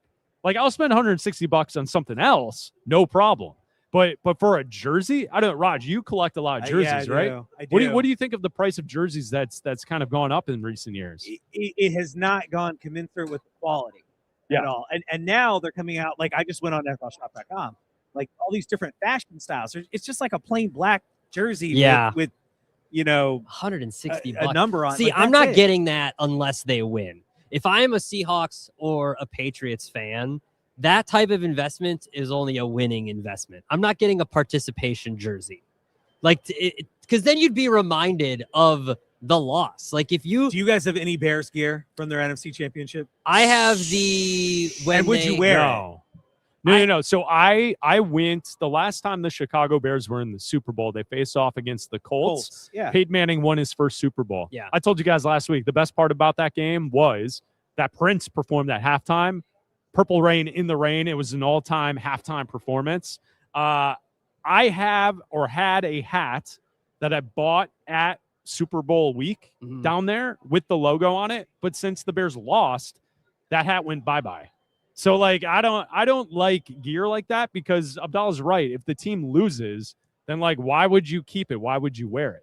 It's like a reminder of how close you were. And I had a shirt from they won the division that year. Like when they won the championship that year. I got shirts. No, I got That's a how shirt. pathetic No, our no, no. lives No, are I got a as shirt Bears from the fans. Wait, you guys championship didn't that year. get the been there, won that? Chicago No, Bears God, no. NFC No, the first champion. division I got Like the I didn't buy any gear this year. I got one of the champion shirts that year. It wasn't like the one that they wore on the field. It was like a different one. And I was like, all right, I guess I'll get this one because they didn't win the Super Bowl. And I was like, they might not go back because their quarterback was bad. So I was like, I figure I'll get something. So I got something. But again, I wore it for like a little bit. And then, But like when the White Sox won the World Series, like I've got so much stuff from when the White Sox won the World Series because, like they actually accomplished something. And well, so and you also knew that would never happen. No, again. it's never going to happen again. So you get the shirt, you can get the hat, you get the jersey because like it actually says. But it's like an impulse buy though. If you're here this week, you're a Patriots fan, Yeah. you're a Seahawks fan, you're caught up in the moment. You see the logo, you want to, you buy it, and then it was only $160. Who cares? Well, Raj, the other thing that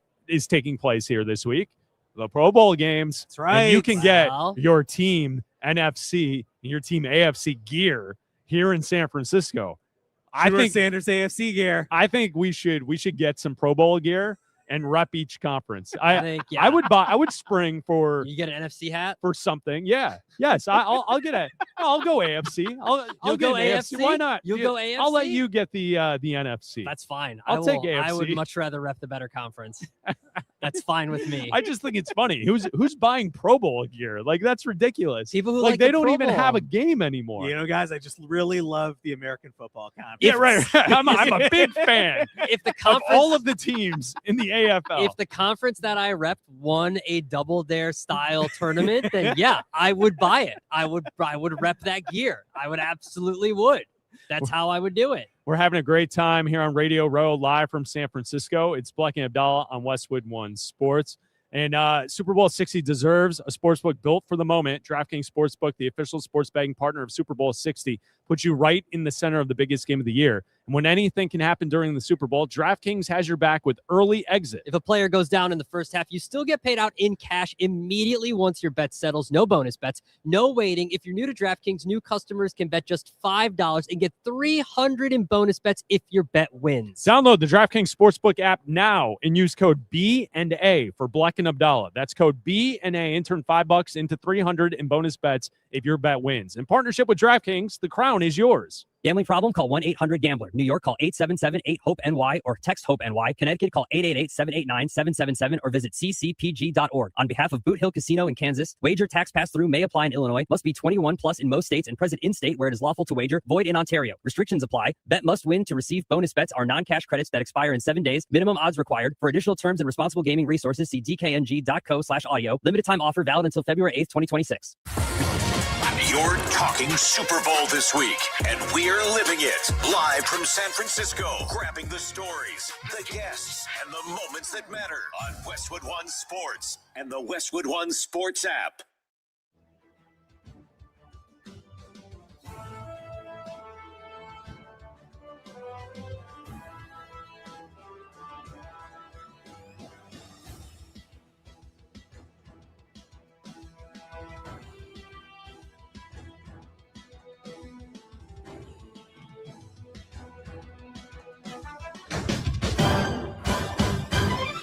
At the tone, the broadcast will begin in 4 minutes, 30 seconds.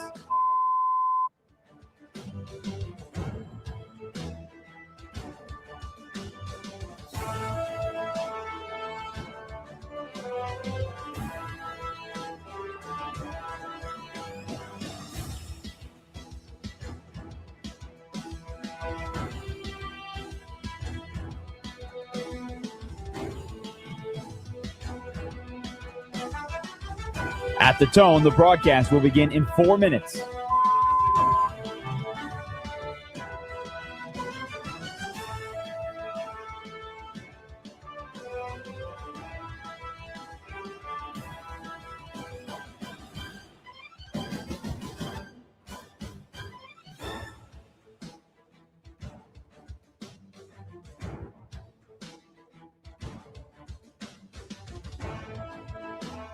At the tone, the broadcast will begin in 3 minutes and 30 seconds.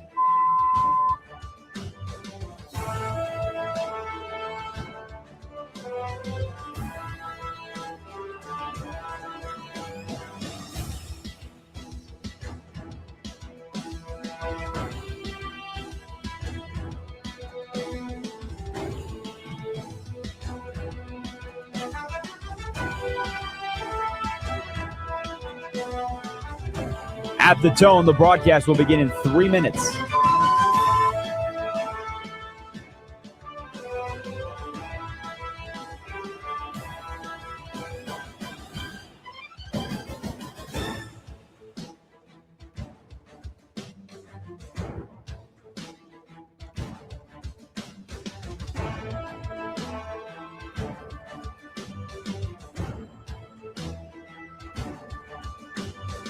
At the tone, the broadcast will begin in 2 minutes, 30 seconds.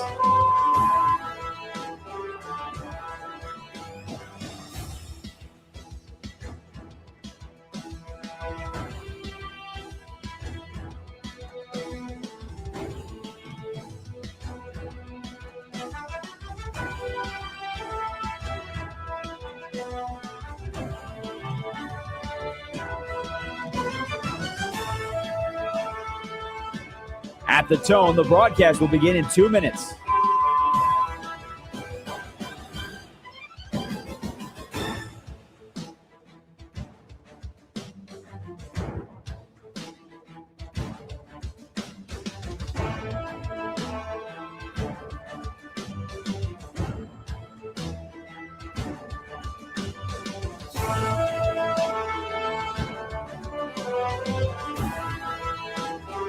At the tone, the broadcast will begin in 1 minute, 30 seconds.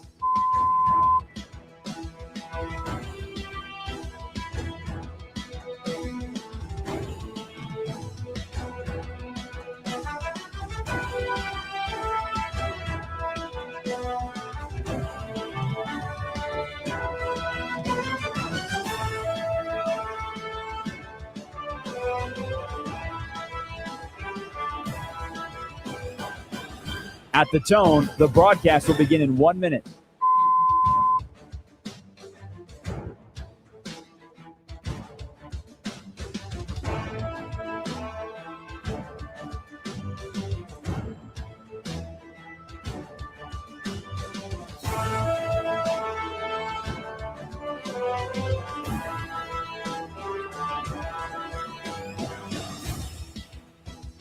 Stations, this is your final time check.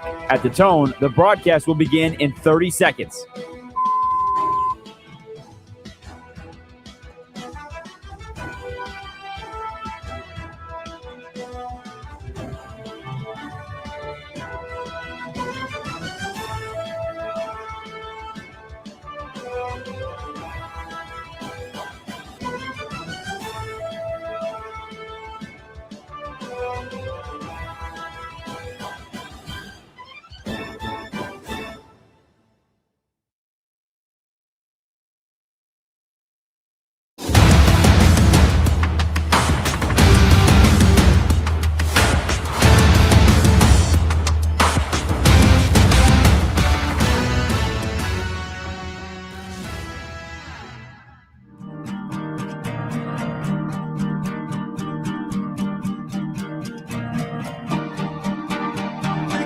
Abdalla on Westwood One Sports. Here's Chris Bleck and Adam Abdalla.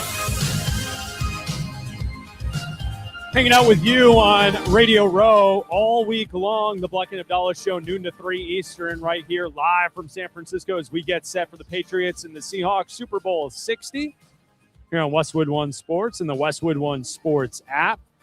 Laura Jimenez is in California, in Culver City, producing the show. Usually at this time, we say that Raj Sharon is in Colorado and he joins Bleck and Abdalla in Chicago. But Raj is with us in I'm person. with you guys in person. Here on Radio Row. They let me escape the Rocky Mountains. Hello, Abdalla. Hell yeah. Now it's time for a one-on-one with Raj. That's right. A Radio Row edition Love of it. One-on-One where Bleck and Abdalla take on some sports topics and go one-on-one. We're going to start off with the latest Shanahan tree hire that will be more successful is new Raiders coach Clint Kubiak or new Cardinals coach Mike LaFleur. Abdalla? Oh, it's going to be Kubiak. And you could have just said Raiders or Cardinals because it's the Raiders' job, regardless of who the coach is, because you get the number 1 overall pick. I don't know what's going on with the quarterback situation with the Cardinals. Is it going to be Kyler Murray? Are they going to trade him? Are they going to sign somebody? Are they going to get a quarterback in return, whether they trade Kyler Murray? What's going to happen? You've got a bunch of cap space with the Raiders.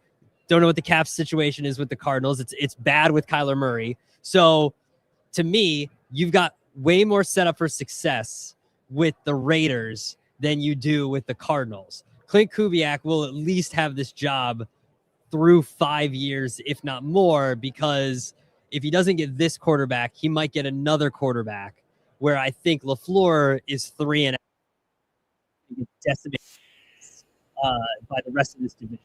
Cardinals, by the way, about 42 million in capital.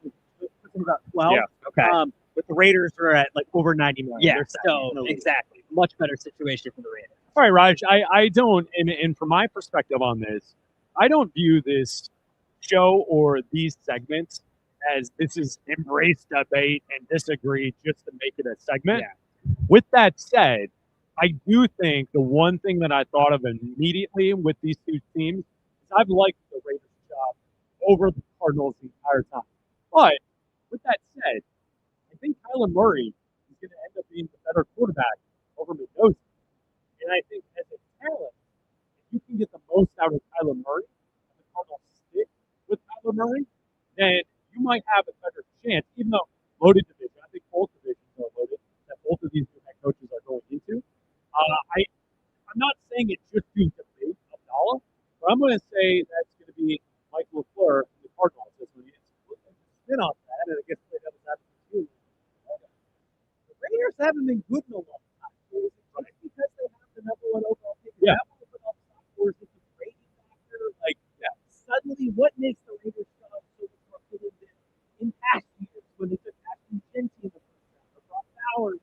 Like, they have high picks. They've added players. I think it's just my belief in eventually you get so many spins you have to eventually get right. Like you have at some point you have to get this thing right. I don't know if Fernando Mendoza is going to be good at all, but at a certain point, like you got to get this thing right. And if Kubiak's the guy, we saw what he did for Sam Darnold. If Chris doesn't believe that Sam Darnold's fixed, and maybe Kubiak's another quarterback whisperer like Kevin O'Connell, that he can get the best out of Fernando Mendoza.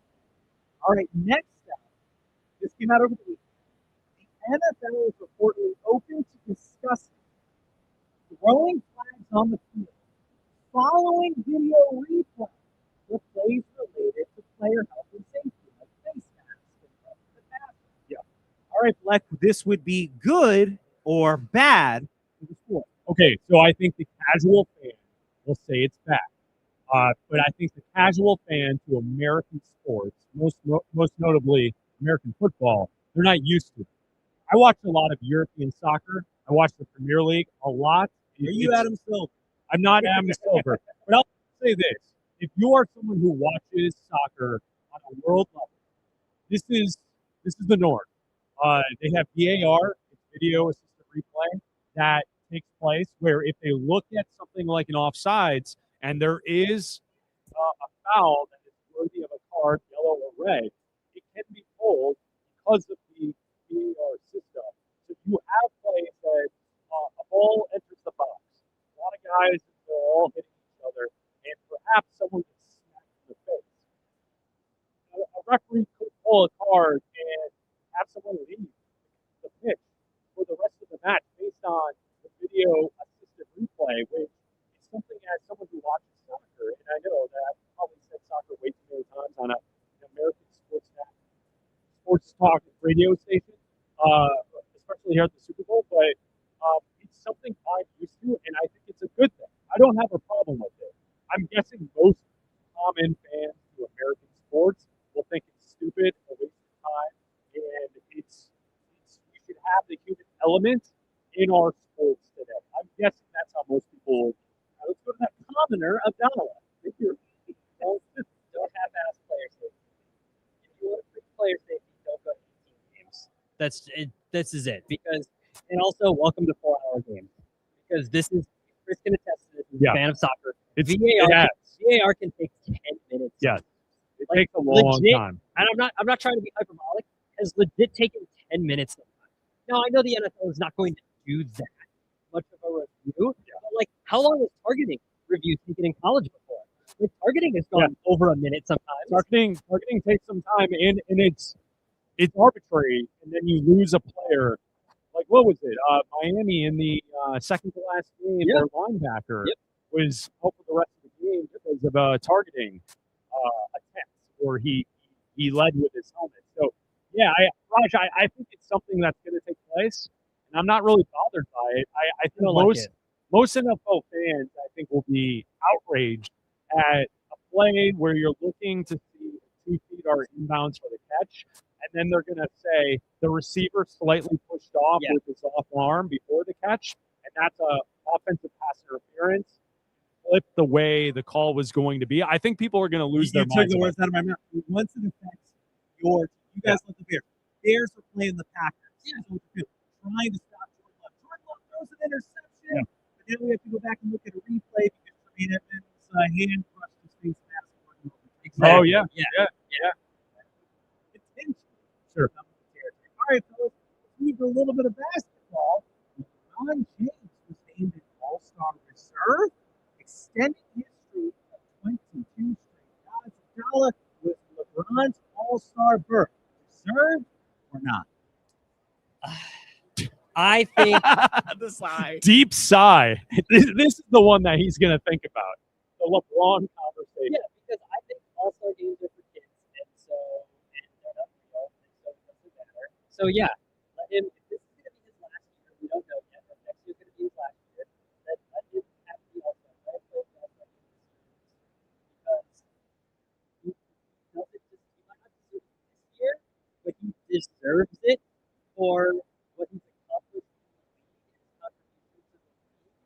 He might not specifically deserve it for his numbers this season, but again, it's not a real game. They don't actually give any effort, so who cares? If you don't like it, you don't have to watch it. Take a walk or something, I don't care, and just let him have it. It's not a big deal. David should say this to the phone. Let LeBron James go to the All-Star game. Let me guess, you're a big Alfred Sengun guy?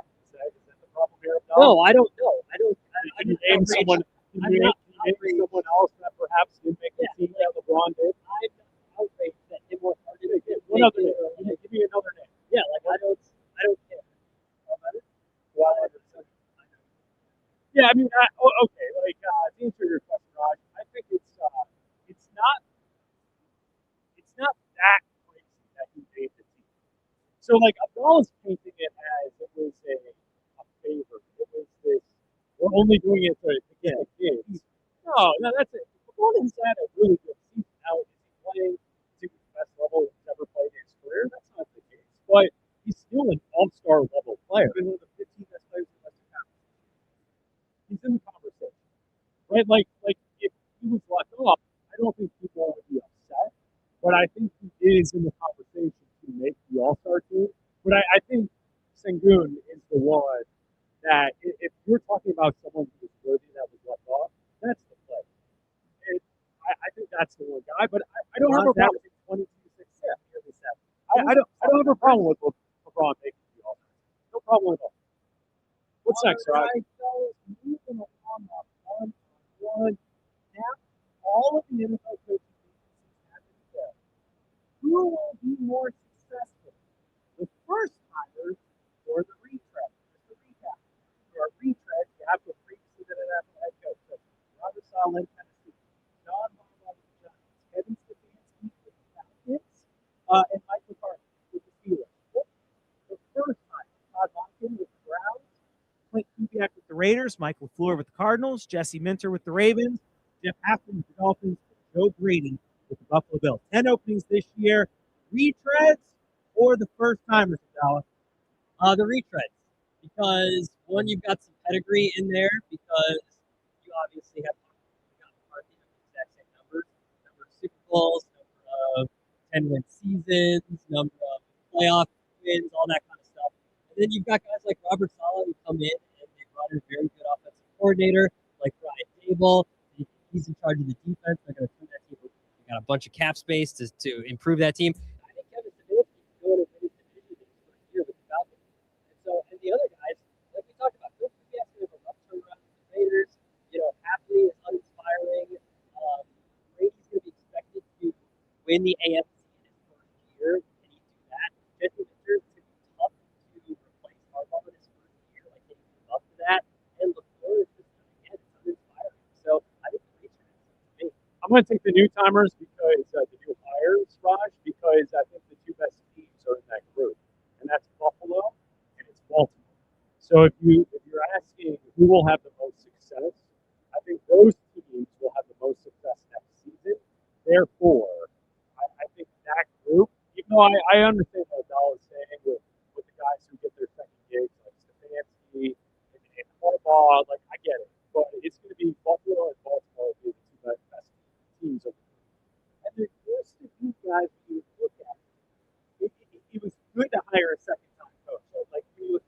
Yeah, winners. for sure. It has moved back a little bit. Yeah. You know, we've seen some more first-time coaches win, but Right.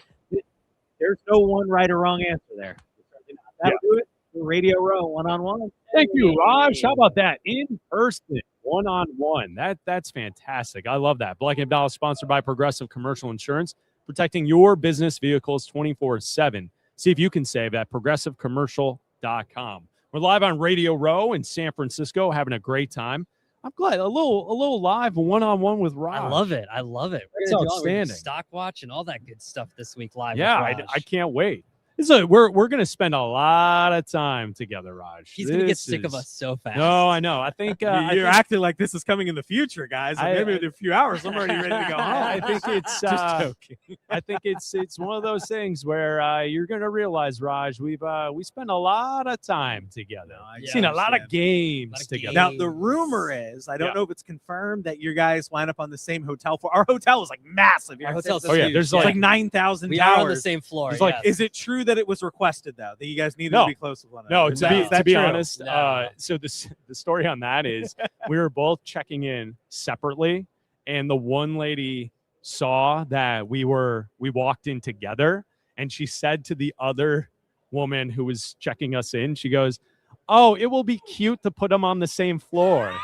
It would be and cute. so the one girl like stopped what she was doing and then waited for the other one to put us in a spot, and then that's how that happened. They thought it would be cute that Bleck and Abdalla were on the same floor. It is cute. I guess. I'm not gonna lie. We it's split cute. when we get off the elevators, though. We go we go our separate ways. from there. Yeah, because it's like a maze. It's massive. Yeah, it's a big facility, and so is this Radio Row. This is a huge room. Well, even and, in the last hour, it feels like this place is really. There's a filling lot of up. people All here. the stars Yeah. are here. yeah, who's the biggest star you can see right now? Come on, Abdalla. Raj. Find someone. Besides Raj. Raj is Hey, right what here. the hell? What are you doing? Raj is Besides right Raj. here. My God. Raj is Besides right here. Raj. Let's Find a see. star. I still Abdalla, find a saw star. Costa. Mike Florio. I can see Mike Florio Okay, from right all right. here. There's a star. Mike With Florio Chris is the Sims. closest one I Yeah. can see. Oh yeah, Chris Sims. There you go. There's a legit star. There you There go. you go. I Mike was Florio. once at a game where Chris Sims got booed on Thanksgiving. Oh no. Yes, Oh. I was at a Broncos game. He had filled in the previous week, not had a great game. And of all the players, they put Chris Sims on the video wall saying Happy Thanksgiving, and the fans booed. I felt bad for him. Coming up Poor next, guy. we will talk to you here on Radio Row, the Beardo and the Weirdo podcast. Craig Gass and Chris Kale will join Bleck and Abdalla coming up next here from Radio Row, live from San Francisco, right here on Westwood One Sports. This is the week the entire NFL season builds to, and we've got everything you need to know. Super Bowl stories, news, and every angle that actually matters on Westwood One Sports and the Westwood One Sports app.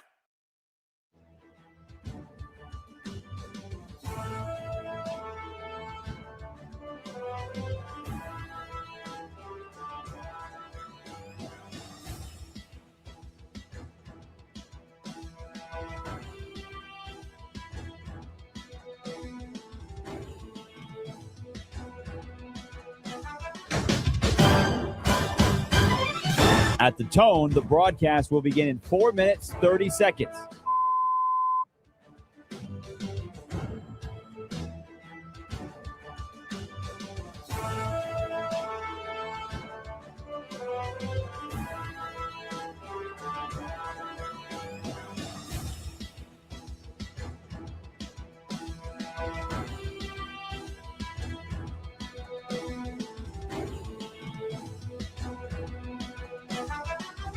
At the tone, the broadcast will begin in 4 minutes.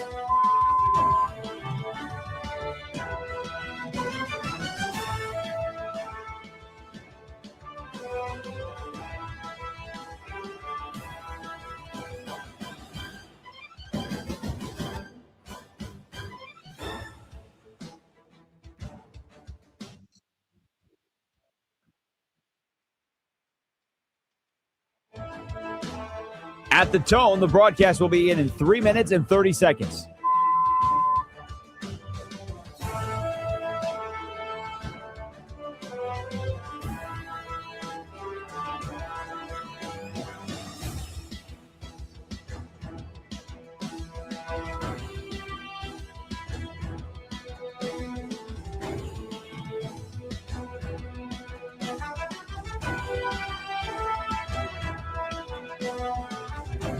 At the tone, the broadcast will begin in 3 minutes.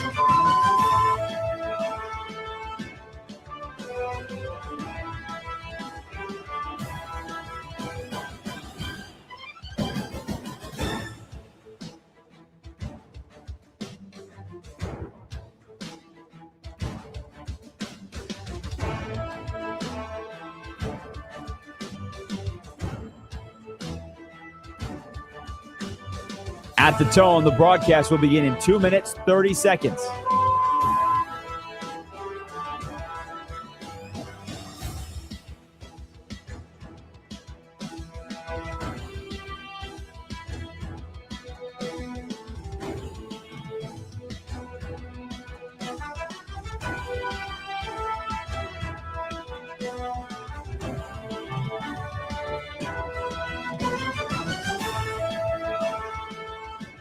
At the tone, the broadcast will begin in 2 minutes.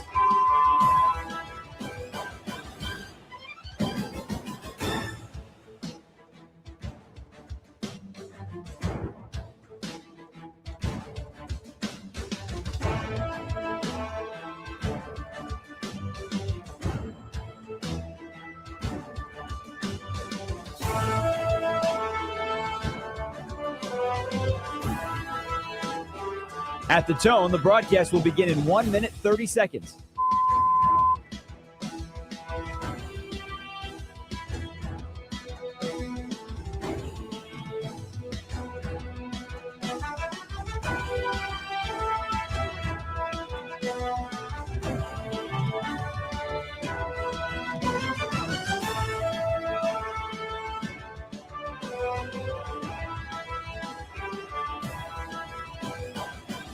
At the tone, the broadcast will begin in 1 minute.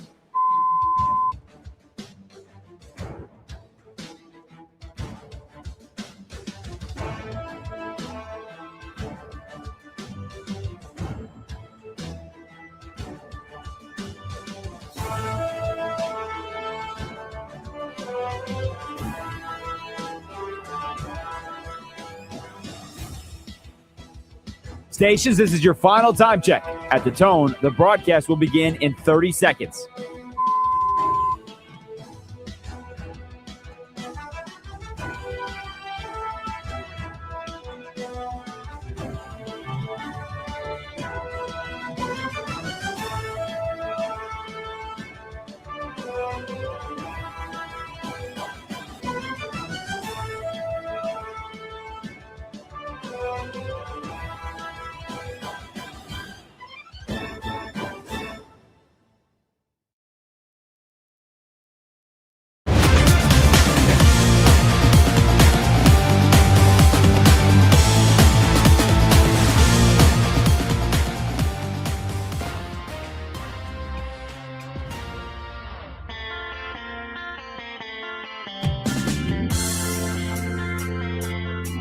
This is Bleck and Abdalla on Westwood One Sports. Here's Chris Bleck and Adam Abdalla.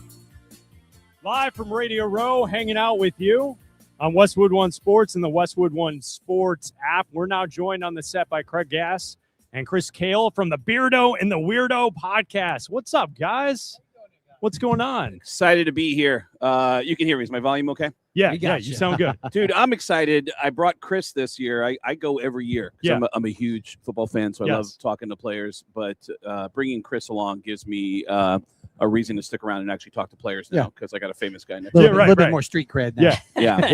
His band Five Finger Death Punch is so huge that we've gone to concerts where, and he means this literally, we'll be standing out in front of a stadium waiting to go backstage with show, and he'll go, I think I played this building before, which is an obnoxious statement to say. Oh, yeah. It's like kind of a flex. All-time cool guy thing to say, to be like, oh, yeah, I've played here. But then you realize I have to go around to the back and see where the trash cans are. And that's when I know the building. I'm like, oh, I've been here before. To get in and out. Absolutely. We were just talking off air. We're from Chicago. Oh, yeah. You were playing before Metallica when they were at Soldier Field last summer. Yes, we sir. were at that show. Wonderful show. You guys great kicked experience. ass. Thank you so much. Yeah, it's fun going into those huge stadiums. I remember I was in Minnesota actually at a game. Yeah. And the staff was being so nice and accommodating. They're like, yeah, we really can't wait to have you out here. And I'm like, yeah, it'd be nice to to play here. And my drummer leaned in and was like, we're playing here this summer. I was like, oh my Yeah, no God. idea. That's when it hit me how big Yeah. that whole thing was going to be. It's a different vibe. I'm usually in the Super Bowl Media Center getting in trouble. So with him, I've actually gotten in trouble in here every year for the last 7, What'd 8 you years. do? I'm a stand-up comedian. Yeah, no, I I'm know, known but- for doing voices, right? Okay. I do All voices on Family Guy, American Okay. Dad, The Howard Yeah. Stern Show. And I've always been able to do any voice that I hear because of, I don't know if you know the background. My whole family's deaf. My mom, my dad, and my sister are all deaf. So I couldn't learn how to talk for my family. I learned how to talk by watching TV Sure. and copying all the voices I heard on TV. So I always had a knack for doing voices. And every year, Monday, Tuesday, Wednesday, it's really slow here. And my friends from small stations will say, can you join us and pretend to be somebody famous? Sure. Yeah. So that it sounds cool. And the only remotely sports guy I can do an impression of is Tom Arnold, who used to host yeah. Best Damn Sports Show, period. Yeah. And I will go full-blown Tom Arnold in every interview on Monday, Tuesday, and Wednesday. And they'll go, hey, we're live from the Super Bowl with Tom Arnold. Hey, guys. Yeah, we're here at the Super Bowl, and it's pretty amazing. A lot of celebrities are coming into town. I was actually at a Cocaine Anonymous meeting last night with Brett Favre. I probably shouldn't say that out loud. Brett's a big cokehead, and his sponsor is Marv Albert. And again, I shouldn't say it out loud, but Marv's addicted to upskirt porn. And again, I shouldn't say that out loud, but Marv's always pumping off at work. And I'll just start naming random sports figures and attaching them to addictions. And every year, Wow. Tom Arnold will get attacked by the entire internet going, dude, it's supposed to be anonymous. What are you doing? And Tom Arnold will fight every individual. Go, hey, did you see that? Sam Kinison was also on the air. That guy's been dead for 30 years. You idiot. That wasn't me. That's a comedian. His name's Craig Gass. I wish he would stop. So That's nuts. So to have to come in here with Chris is a nice backup to be like, no, I'm here with this famous guy. Not that it really matters, but I watched True Lies 2 days ago. I was just saying. So I was just thinking about Tom Arnold being like, whatever, where's he at these days? True Lies, and then 9 months. There's a line in 9 months. It's so great where he's at the door. Hugh Grant comes to see him, and his wife, Tom Arnold's wife, doesn't want him hanging out with Hugh Grant. And he goes, Hugh, you know you're not supposed to be here. My wife's going to get pissed. And he goes, look, I really need your help. And then from the inside the house, you hear, honey, who is it? And he goes, hey, it's my grandma, honey. And she goes, I thought your grandma died a couple years ago. Yeah, it's really weird. All right. It's really weird. Like, it's just such a great throwaway line. But yeah, dude, it's so we're going to be talking to the Seahawks and the Patriots tonight. Yeah. And I'm always getting silly online content with the players. And just like, do you do that every year? Do you go to media day? Yeah, well, I mean, this is the This is our first year first that year, we've been here. We've covered the Final Four for the media events before. But yeah, so like tonight's going to be a big deal. We're looking forward to it. Should be a lot of fun. And isn't it a struggle trying to think of like, what can we ask that's not going to get asked? Yeah, it is for sure. What do you guys have planned? Well, over the years, it's always something different. Like Tom Brady, I've talked to Tom Brady so many times. Like the first time I talked to Tom Brady, I said, Tom, my name's Craig Gass. I'm a stand-up comedian. You're so handsome. He's like, I know. Like, stare into your eyes for a little bit. Like when you look in the mirror, does your reflection ever just wink at you? Like, is it, you know, and Tom laughed so hard at the question that it ended up on ESPN. And it was like, yeah, we did it. And then Tom Brady comes back again. And I think the tough thing for me are the people like the Mahomes and the Bradys who you get every year that you got to think, well, what do I do this time? And I started doing a thing with Tom Brady where I said, Tom, my name is Craig Gass. I'm a stand-up comedian. This is my buddy Aaron over here. That's my buddy Jason back over here. And we were discussing the four of us as a group. Right. And we were ranking the four of us from most handsome to least handsome. Obviously, you're number one because you're Tom Brady. But Tom, who would you rank as number two? And I point at myself. Number three and number four. And Tom Brady actually stood up at the podium and goes, wait, who am I ranking? And I go, me and this guy and this guy. And Tom Brady actually said, all right, fan out. And I was like, oh. And then, and dude, I didn't do this consciously. Subconsciously, I started sucking in my gut and pushing my chin out. Oh, yeah. So I can look handsome. All right. I want Tom Brady to tell me that I'm handsome. Yeah. With us, we're doing two different things. We're going to do funny questions for the teams, but we also want to talk about rock and concerts. And, So I've got a question for the players out there. As a bass player for Five Finger Death Punch, I want to ask them, have you ever been in a mosh pit before? Okay. And anybody who has, I right. followed up with, and how many of those people ended up in traction? Yeah, Right, yeah. absolutely. Are they still alive? Do those families look for you every day? I think Abdalla, you've been in a mosh I pit have. before. Yeah, Have you? I like hardcore music. So yeah, I don't. Based on my stature, I don't do well. Uh-huh. Are you them, someone and that it's- gets flipped it's about been a on few top years and- since I haven't. I'm in my early 40s, so I haven't been in them in a Yeah. while. More but, of a crowd surfer vibe. Yeah, much more of a. I go into one. a dainty crowd Not surfer for vibe. me Yeah, one that anymore. nobody's going to get mad at. Yeah, Cool, yeah, go ahead. absolutely. If I get up on the crowd, people are like, this I guy. feel like though, whenever we've talked to athletes and you ask them like, if you weren't doing what you do, hurting people, it's always that they want to be the musician. And like, Really? it's if you weren't a musician, you want to be Yeah. the athlete hurting Sure. people. Yeah. So like, is that something that you want to like ask them about? Is like what they would be doing? One of my favorite responses to that question is, if you weren't in Five Finger Death Punch, what would you be? My answer, stock, pissed. Yeah.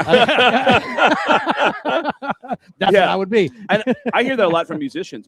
Like, there's always been a mutual admiration society between comedians and musicians where musicians always say they admire the idea of being able to stand on stage alone with a microphone, nobody else behind you, which there's been some shows where I definitely wish I could play a power chord to drown out the silence, of the audience. But, and then comedians wish that we were cool.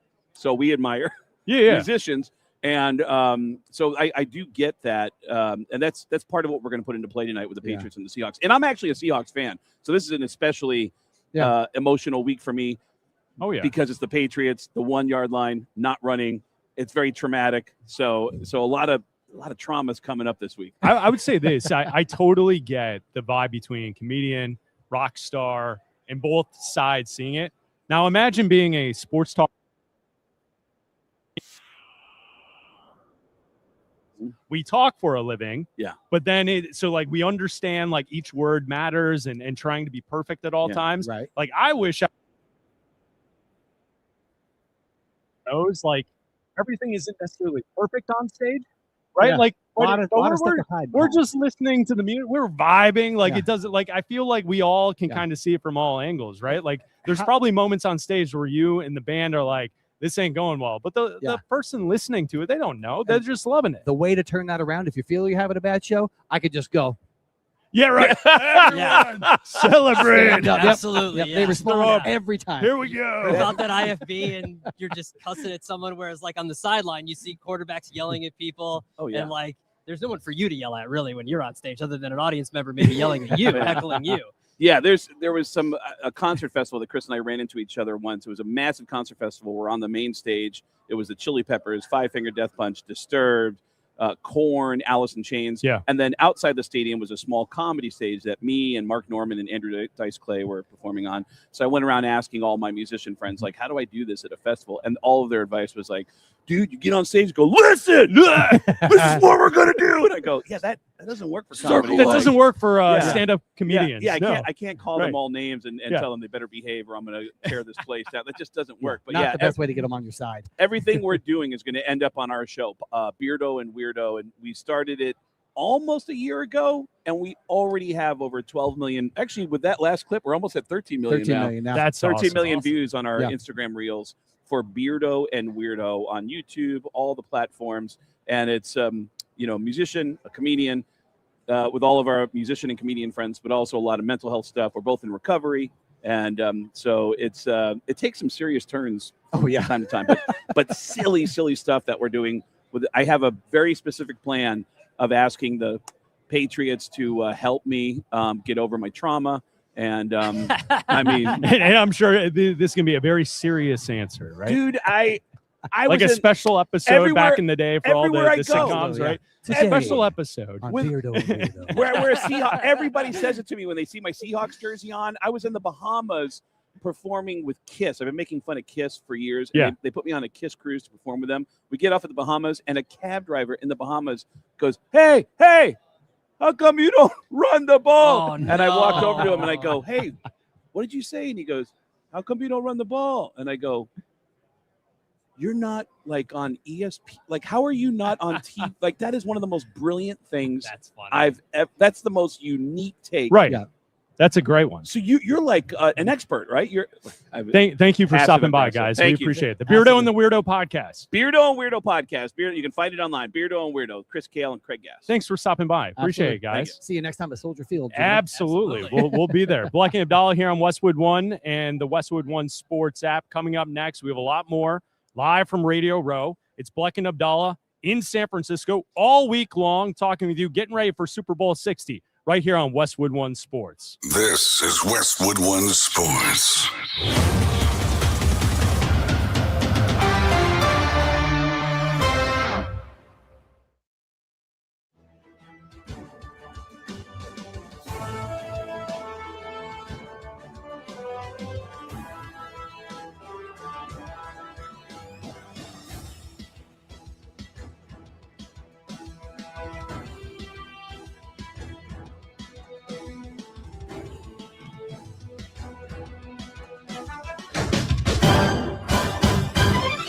At the tone, the broadcast will begin in 4 minutes, 30 seconds.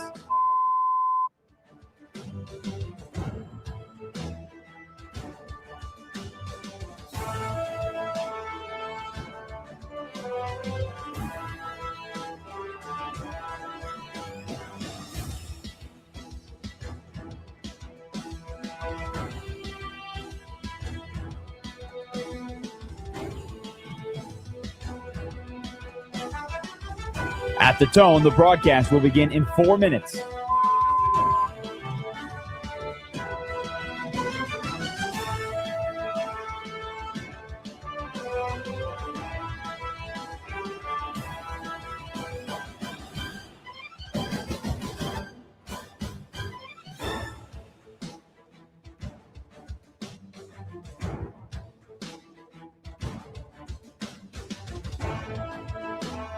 At the tone, the broadcast will begin in 3 minutes and 30 seconds.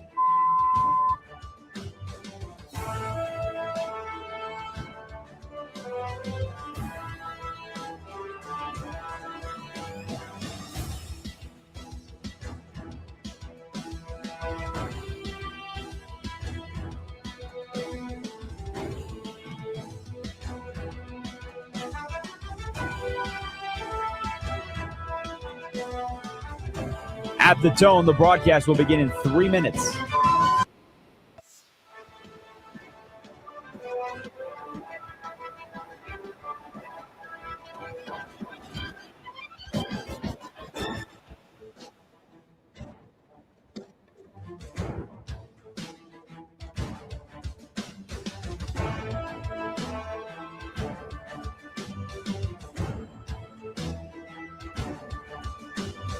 At the tone, the broadcast will begin in 2 minutes, 30 seconds.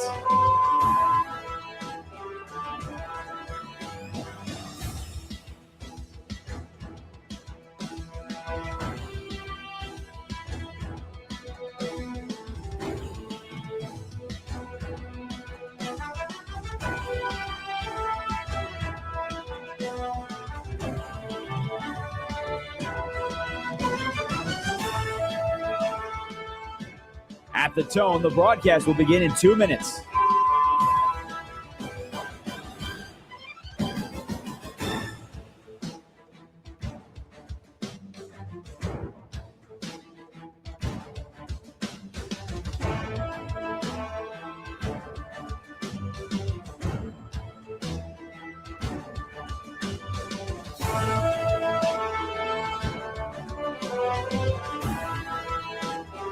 At the tone, the broadcast will begin in 1 minute, 30 seconds.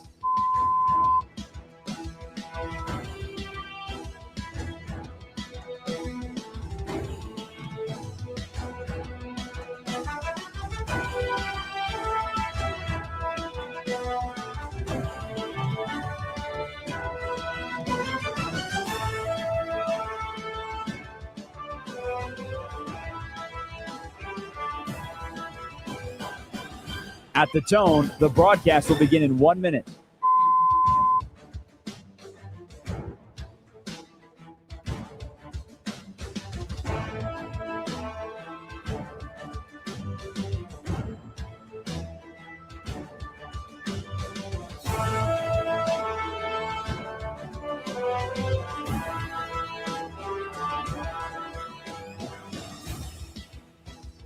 Stations, this is your final time check. At the tone, the broadcast will begin in 30 seconds.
This convention center is jam-packed already here on a Monday morning on the West Coast.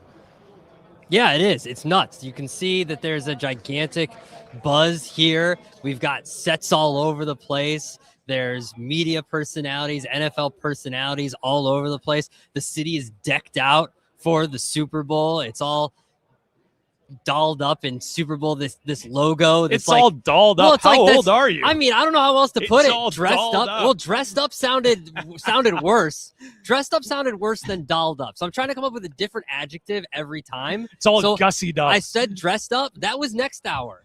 You used that was tomorrow. I've got a list of adjectives. I used dressed last hour.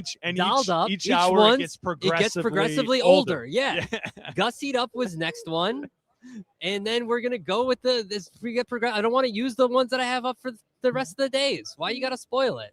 That's outstanding. We're getting ready for the Super Bowl. We'll be here all week long, broadcasting live from Radio Row. We're having a great time, and it's one of those things where you get to a city. We got to San Francisco late yesterday afternoon, early evening, and you can just sense that there's a vibe in town. Yeah. I mean, hell, our Uber driver, not only did he almost crash the car, but he was giving us quite the tutorial on what to expect when a big event comes to San Francisco. And the aggressive swerves that he was making on the highway was that was impressive, that he kept all 4 tires on the pavement at all times as we flew from SFO to downtown San Francisco in an Uber. We probably should have gotten a Waymo. I'm not going to say we probably should have gotten a Waymo. That trip probably should have gotten a Waymo. I mean, we made it in one piece. 4 stars just because we made it. 5 stars because we made it. You know what I mean? But yeah, it was definitely aggressive. But he did tell us that, because apparently they also had a marathon here yesterday morning. So not only are streets shut down and everything for the Super Bowl, for media, for everything like that, but they also had the marathon set up. So they've got everything going on. This is just, the city is just set up for everything right now. And you can definitely tell that everything is happening in the city center right now. It's awesome. Yeah, it's a beautiful day outside. The sun is shining. We're on the West Coast, so you get you can leave the winter behind. So if you're listening to Bleck and Abdalla this week and you're in a city on the Eastern Seaboard or you're in the Midwest and winter sucks, I agree. Let us let you believe that you're here in San Francisco with us throughout the week, because the weather this morning was a little chilly, but I'll take it. Considering what we've dealt with in Chicago the last couple of weeks, this is beautiful.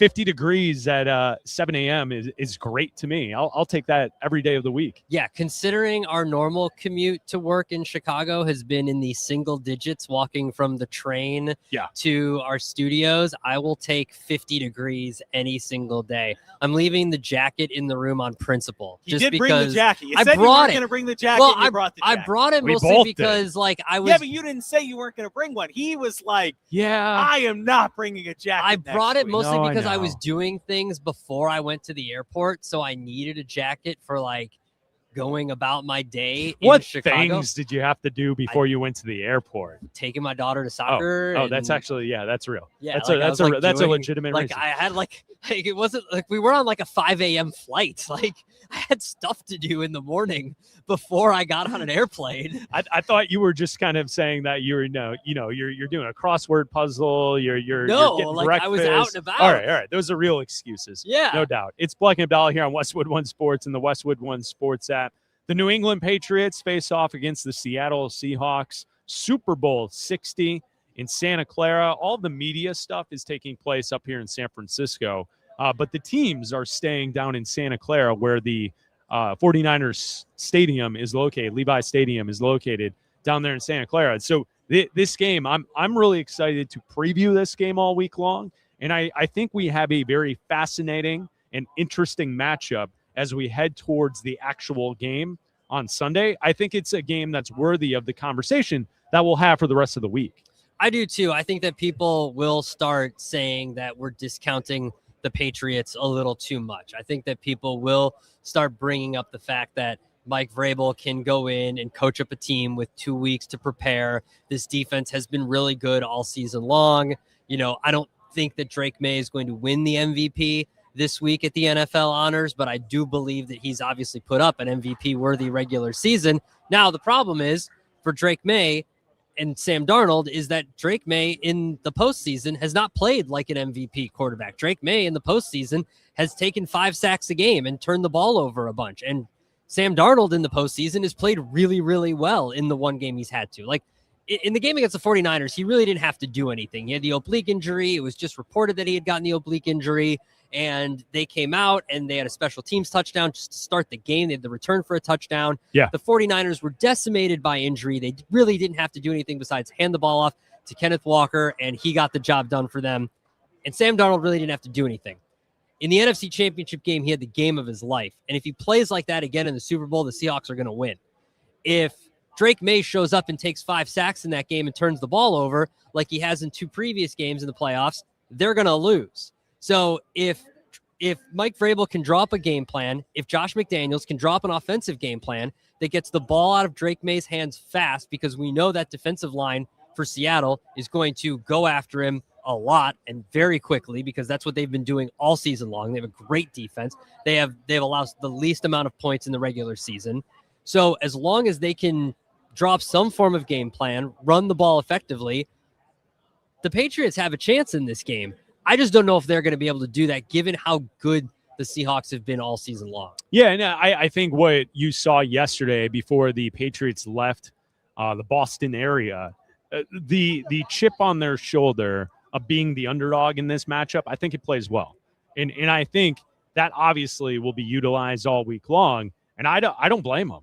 And I think a lot of the talk this week will be about Seattle and their path to get here. And the fact that you and I talked about most of the football season that the Rams were the best team in football, and Seattle handled them, and they won their division against the Rams. And in the NFC Championship game, they advanced to the Super Bowl, and Sam Darnold played his best in that game. And it's not just whether or not Sam Darnold can play well to why Seattle has gotten to this point, gotten to San Francisco. It's because their defense, their special teams, everything else that comes along for the ride, the running game, all of that points to why Seattle is as good as they are. And I think that's where, to me, when I'm looking at this contest, I continue to look at Drake May and the season that he had this year for the Patriots, and whether or not he is going to be able to show up in the biggest spot of his entire career. Now, Drake May, a good college quarterback, but North Carolina didn't win anything when Drake May was there. And sometimes I like to see a quarterback that has a pedigree and a showcase on the highest level in college football to kind of go back to draw back to try and figure out whether or not he's going to be able to do that in the biggest spots in the NFL. And the track record so far here in the playoffs is that Drake May has not played well. And so when you enter the Super Bowl conversation, the biggest game of his life, are you going to see Drake May play like he's played here in the playoffs? Or will you see a guy that was in the conversation for MVP through most of the season and a finalist, and in that conversation into the final weeks of the season before people started to all agree that Matthew Stafford will likely win the MVP this week? I'm wondering what we'll see from Drake May. I think it's a really fascinating storyline to kind of pay attention to as the week kind of goes along. First time in this spot, and I know this group of Patriots, for the most part, it's the first time for a lot of them. And same with Seattle. This team hasn't been in a Super Bowl recently where it's the same roster. It's a new coaching staff and a new quarterback. So I think Drake May and how he handles this week to prepare for the biggest game of his life, that's definitely something I'm paying attention to this week. Yeah, and I think that the difference is, for me, obviously both these defenses are very good, but if the lights become too bright for either Drake May or Sam Darnold, like if Sam Darnold turns into the guy that we saw in the playoffs last year for the Vikings, or, if he doesn't have a good game like we saw, even in the last few games this year for the Seahawks, like he wasn't great. He was fine. They didn't obviously got the number 1 seed, but he was just okay. Then Seattle's defense is much better equipped to handle that situation than the Patriots defense. Like, Patriots defense is good, don't get me wrong, but Seahawks offensive line, their running game, their defense is much better equipped to handle if Sam Darnold doesn't show up or has a bad game or kind of goes back into the Sam Darnold that has the Vikings performance, where if Drake May has a bad game, we've seen them win games, but they've also won games because I believe they've faced C.J. Stroud, who is a horrible quarterback who's just continued to regress. He's a horrible quarterback. Prove me wrong. He's continued to regress. Like you can say regress, or you can say he had a great rookie year and now he's just bad. Yeah. Like, there's one thing. Okay. I think regressed. He's regressed. That's the way that I would say. You're being nice. And they faced a backup quarterback in Jarrett Stidham, and because Bo Nix broke his leg. Like, if Bo Nix plays in that game, we're talking about the Broncos this weekend and not the Patriots. Raj has got all this gear on here. I know, Raj is decked out. out. He's looking like a traffic cone in that orange. Like, we're talking about a completely different team. Well, that guy over there is decked out in all orange. You know what? You guys see were him? talking earlier about the Super Bowl. I would have bought the Stidham jersey. I would have had the Oh, Stidham with the patch? Super Bowl. Yeah, with the patch. You would have had to. I would have done it. What if that turned out to be like he only has 2 starts in this run, and it's AFC Championship game in the Super Bowl? You'd be all in on the Stiddy jersey? Yeah, it would have been all in. It would have been a nice momentum to have. All right. I get it. I could. Yeah, I wouldn't be me, but it sounds nice. Something Nice worth for you, saving. Raj. Wouldn't be me, but that's a good thing for Like, you. hey guys, let me tell you about this crazy time. But you know, instead, what happened? He ran backwards. And Yeah, threw yeah, some well, backwards pass. you know, And that's the problem. And that's It what didn't go well. that's the luck that the Patriots are running into. Charmed. Bleck has nailed it. A charmed run. No, it is because Charmed. I feel like if we say anything else, it's super disrespectful to the Patriots and Patriots fans. But it has been a charmed run. It wasn't the toughest AFC to go through. It's a down year, sure. Like I'm at a loss. Like unless Will Anderson would have played quarterback, that Texans team had a major flaw, and that was C.J. Stroud, right? Like The Will most Anderson, important player on the field was the worst player on the field. but Will Anderson single-handedly almost kept them in that game and Yeah. almost won that game. Yeah. So when you look at the AFC and you say that Lamar's not in there, Patrick Mahomes isn't there, and then you see that Denver took care of Josh Allen, and then Denver, who looks powerful, who has home field, loses their quarterback. Yeah. It really is a charmed run. Like I can't recall a run like this to a Super Bowl that we've seen almost ever. Like it's very surprising that this is the way the season's played out for the Patriots, because the talking point with the Patriots the entire year was that they played a soft schedule. Well, I think And that they didn't play anyone real. There's a difference between charmed and luck, right? Like I think that like it's not lucky that CJ Stroud is regressing. That's charmed, right? Like I think it's lucky that Well, you found, it's charmed that Yes. Bo Nix broke his ankle. that to me that's luck. You And- got and lucky on that you top found of it. Yeah, Stiddy's going deep in the first half, and then and all of a the sudden snow comes, yeah. and then the Broncos couldn't handle the snow. Yes. And the game was like essentially just punting back and forth to each other for the second half. Exactly. And so That's charmed. exactly That's a bit of a charmed run. which is why I think the Seahawks are going to run away with this thing. I think the Seahawks are built to win this thing. I think the Seahawks defense is going to get after Drake May. I think he's going to continue to take a bunch of sacks. I think that he's going to continue to, I don't know if I preached that he was going to turn the ball over in the AFC Championship game. He didn't drop the ball once. So yeah, he might not. So I'm not going to ride that train into the Super Bowl, but he's taking 5 sacks a game. I know the Seahawks defense is going to get to him because that's something that he's done more than any quarterback so far this season. He took 48 sacks in the regular season. He's taken 15 sacks so far in the postseason. That Seahawks defense is going to get to him. And you can't win a Super Bowl like that. They've got 2 weeks. They've had 2 weeks to figure out how to get the ball out fast enough to his receivers, to whoever it is, and find a way to get after that Seahawks defense. I don't know if they're going to be able to. And then you've got a guy coming off the game of his life in Sam Darnold. Can he replicate that? I don't know if he's going to be able to against this good of a defense. He was able to against the Rams, and he's been able to in the regular season. So we'll see. Solomon Wilcots will join us coming up next right here on Westwood One Sports. We'll preview Super Bowl 60, Seahawks and Patriots. Super Bowl 60 deserves a sportsbook built for the moment. DraftKings Sportsbook, the official sports betting partner of Super Bowl 60, puts you right in the center of the biggest game of the year. And when anything can happen during the Super Bowl, DraftKings has your back with early exit. If a player goes down in the first half, you still get paid out in cash immediately once your bet settles. No bonus bets, no waiting. If you're new to DraftKings, new customers can bet just $5 and get $300 in bonus bets if your bet wins. Download the DraftKings Sportsbook app now and use code B&A for Bleck and Abdalla. That's code B&A and turn $5 into $300 in bonus bets if your bet wins. In partnership with DraftKings, the crown is yours. Gambling problem? Call 1-800-GAMBLER. New York, call 877-8-HOPE-NY or text HOPE-NY. Connecticut, call 888-789-777 or visit ccpg.org. On behalf of Boot Hill Casino in Kansas, wager tax pass-through may apply in Illinois, must be 21 plus in most states and present in state where it is lawful to wager, void in Ontario. Restrictions apply. Bet must win to receive bonus bets are non-cash credits that expire in 7 days. Minimum odds required. For additional terms and responsible gaming resources, see dkng.co/audio. Limited time offer valid until February 8th, 2026. It's the biggest game on the planet, and we are there all week long, broadcasting live from good old San Fran, site of Super Bowl 60 on Westwood One Sports and the Westwood One Sports app.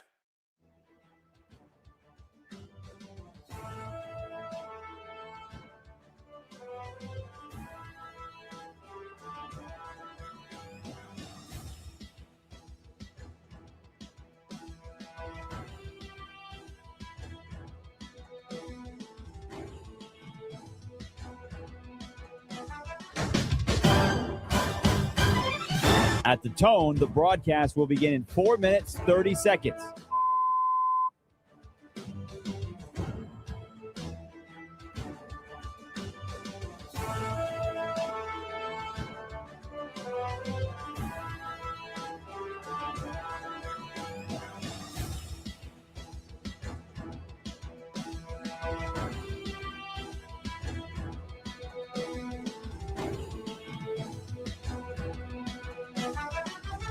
At the tone, the broadcast will begin in 4 minutes.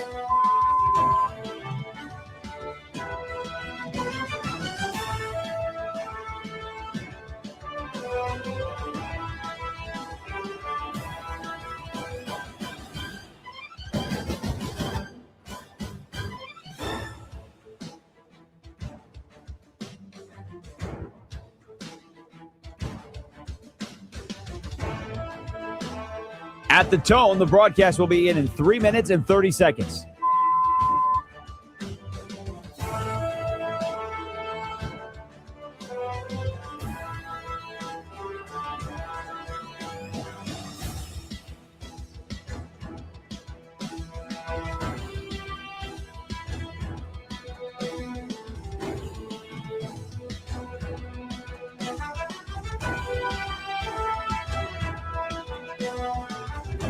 At the tone, the broadcast will begin in 3 minutes.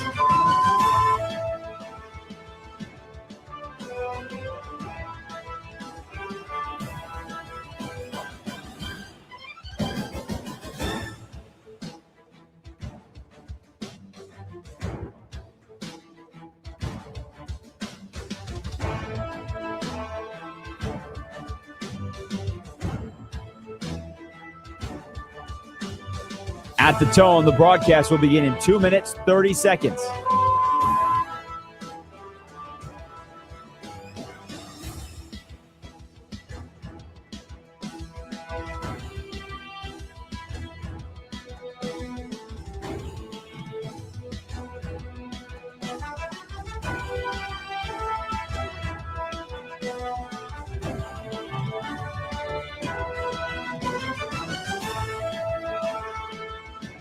At the tone, the broadcast will begin in 2 minutes.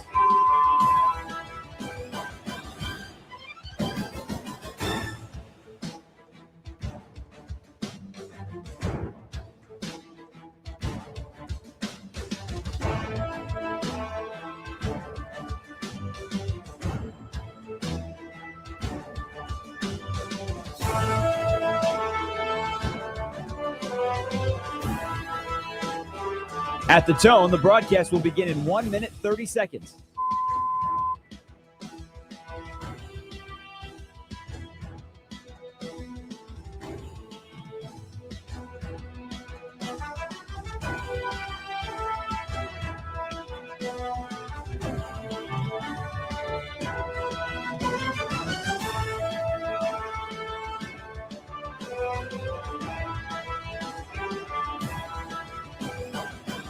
At the tone, the broadcast will begin in 1 minute.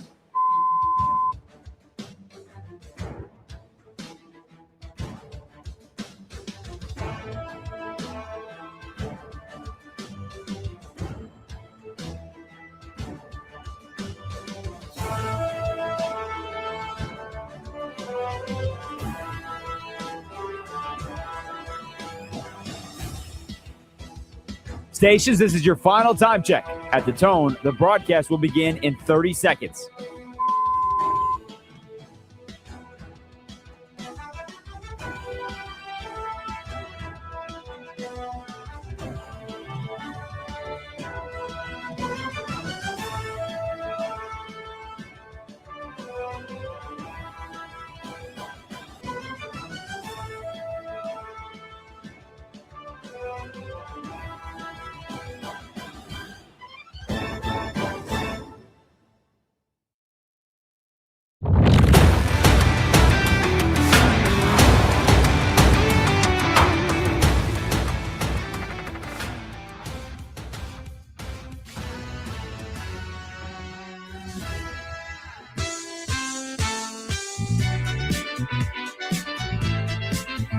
Live from San Francisco, the site of Super Bowl 60, Westwood One Sports presents Bleck and Abdalla.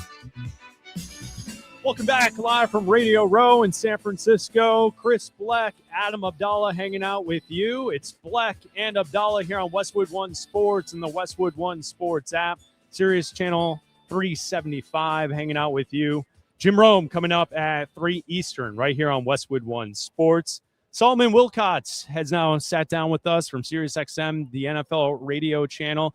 And also, we have Dr. Fred Grossman hanging out as well. So we're going to talk to the gentlemen as they make their way around Radio Row. Welcome to San Francisco. What's up, guys? Guys, hey, thank you for having us. We appreciate you. Thank you for sharing some time for me and my broadcast partner, Dr. Fred Grossman of Koya Therapeutics. So we're making the rounds here on Radio Row and having a good time. Absolutely. All right. So to start off this Super Bowl, we were just talking about it here on the show that this matchup, this is a great matchup because I think with New England, we've kind of deemed them a charmed run to this spot here in the Super Bowl based on all the breaks that they got through the regular season. And then Seattle, you could make an argument with statistics that this might be shaping up as an all-time run with the Seahawks. How do you view just the overall matchup as we head into this week previewing Super Bowl 60? I think it's a referendum on the fact that defense does win championships. Both of these coaches cut their teeth on the defensive side of the ball. They come in with defenses that have bad intentions. They get after the quarterback. They have great coverage talent on the back end of the defense, and they rank top 5 in scoring defense. Seattle only giving up 17 points a game. Patriots ranked 4th overall, giving up 18 points a game. This is not going to be about who has the best quarterback. And I know every year we come with that. We love it. That's the sexy sell for Super Bowl games, right? But even Tom Brady, remember in the first time these two teams met in a Super Bowl, he was sitting over there biting his nails. It took Malcolm Butler, a defensive play, to help secure another Super Bowl trophy for that team. So I think this game's going to be very similar. It's going to come down to the defenses who make the plays and the quarterback who can avoid making that same mistake we saw Russell Wilson make some years ago.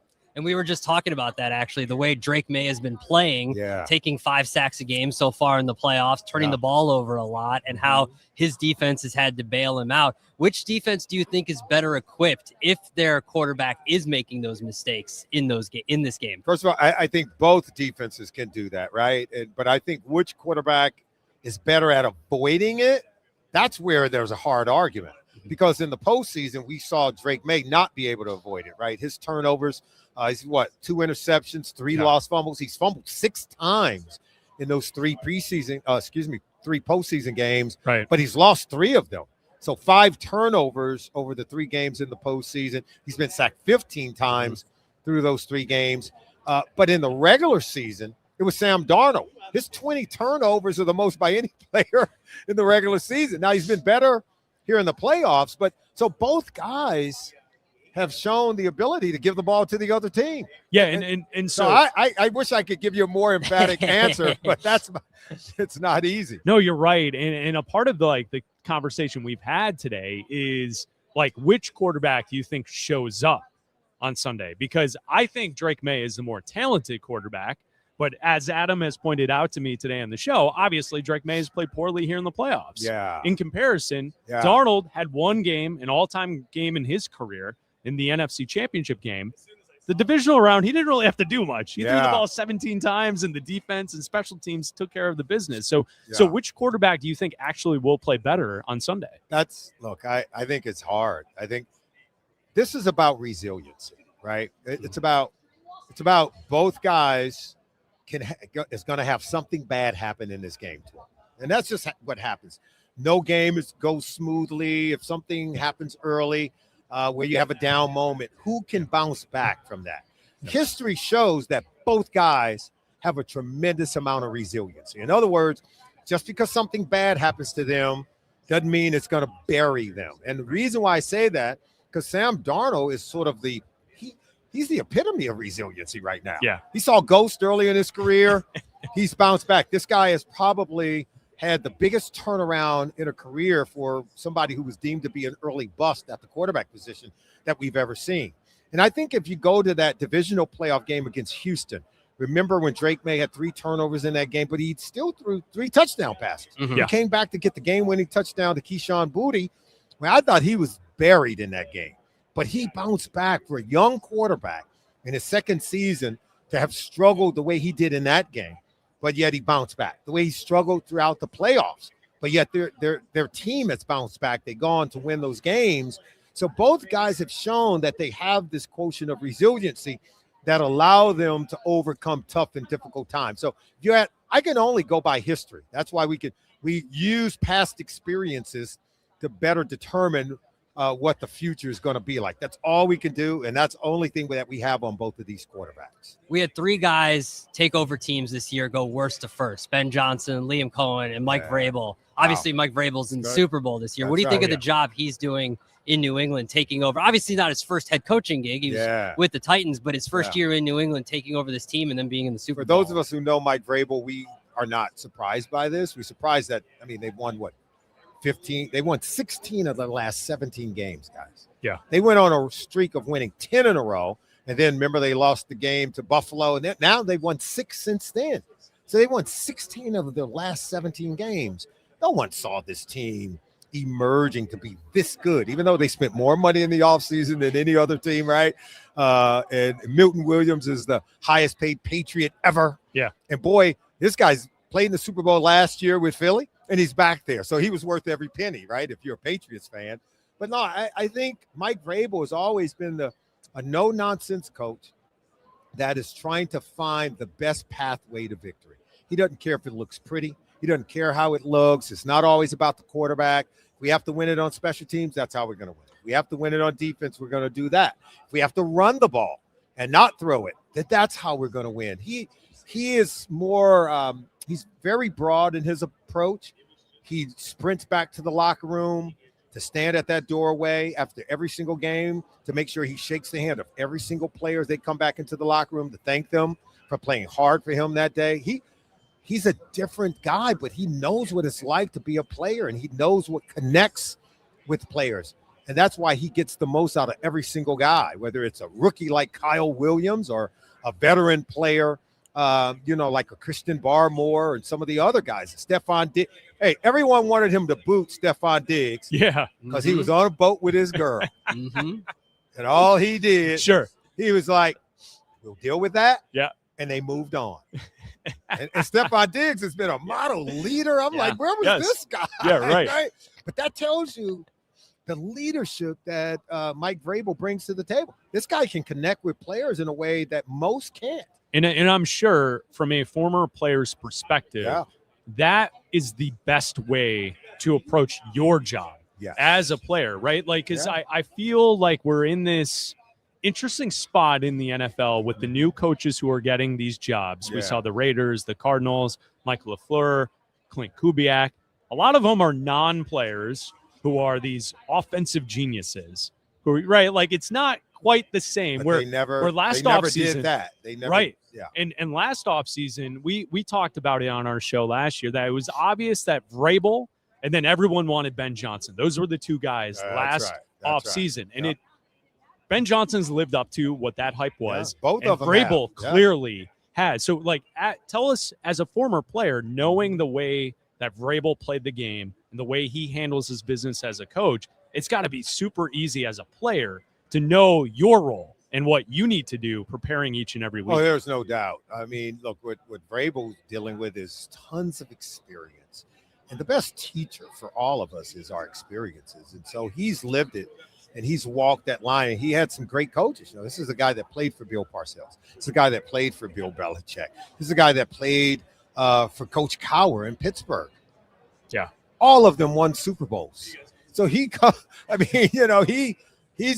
at Ohio State. I mean, this is a guy that's been around champions. He was at Ohio State with Urban Meyer when they won championships. So he's, he knows what it looks like, man. This guy is a die-in-the-wool coach, cut from the right stuff.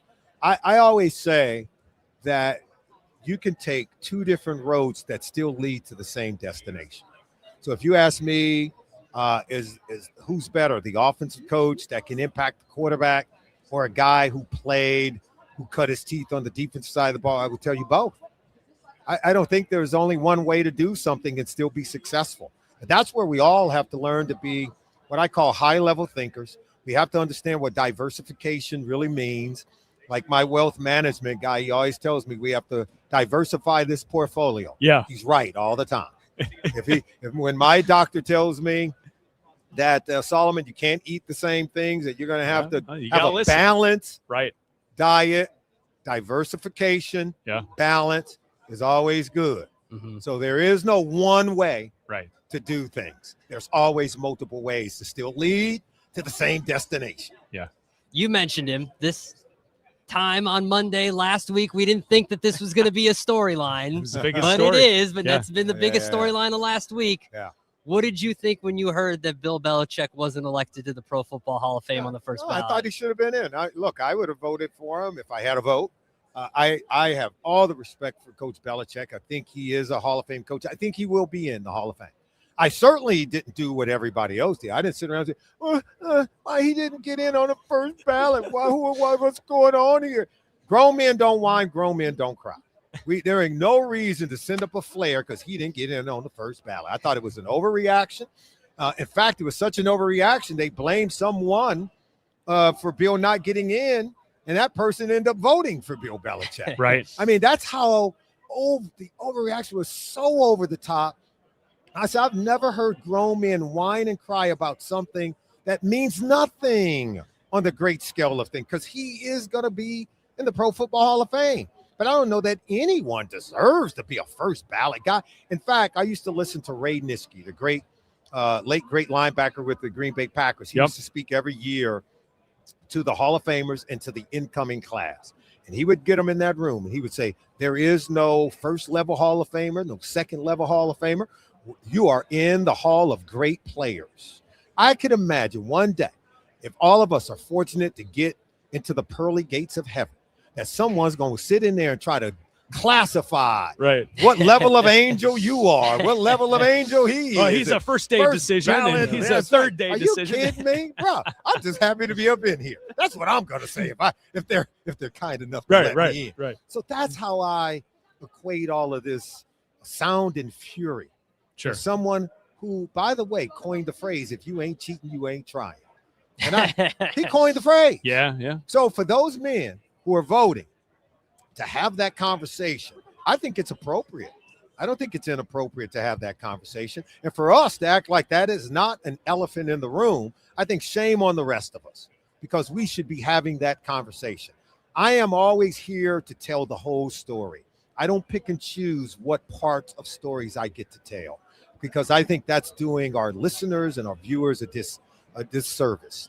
It is our job to tell the whole story. And anytime you tell half a story or 3/4 of a story, you're not telling a complete story. And so we have to do a better job of that. And we're not helping anyone when we decide, I'm going to leave that out of the conversation. It's just not right. I think it's not fair. And I think Belichick is a grown man. He can handle it. Trust me. Solomon, you and Dr. Fred Grossman are walking around Radio Row talking about ALS.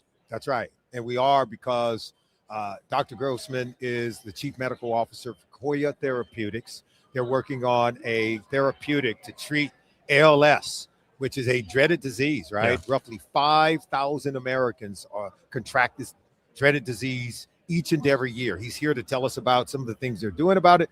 Dr. Grossman, thank you for joining me on Radio Row. What more can you tell us about the work you guys are doing? Look, this is very relevant for what we're here for. Yeah. Because ALS is a deadly lethal disease.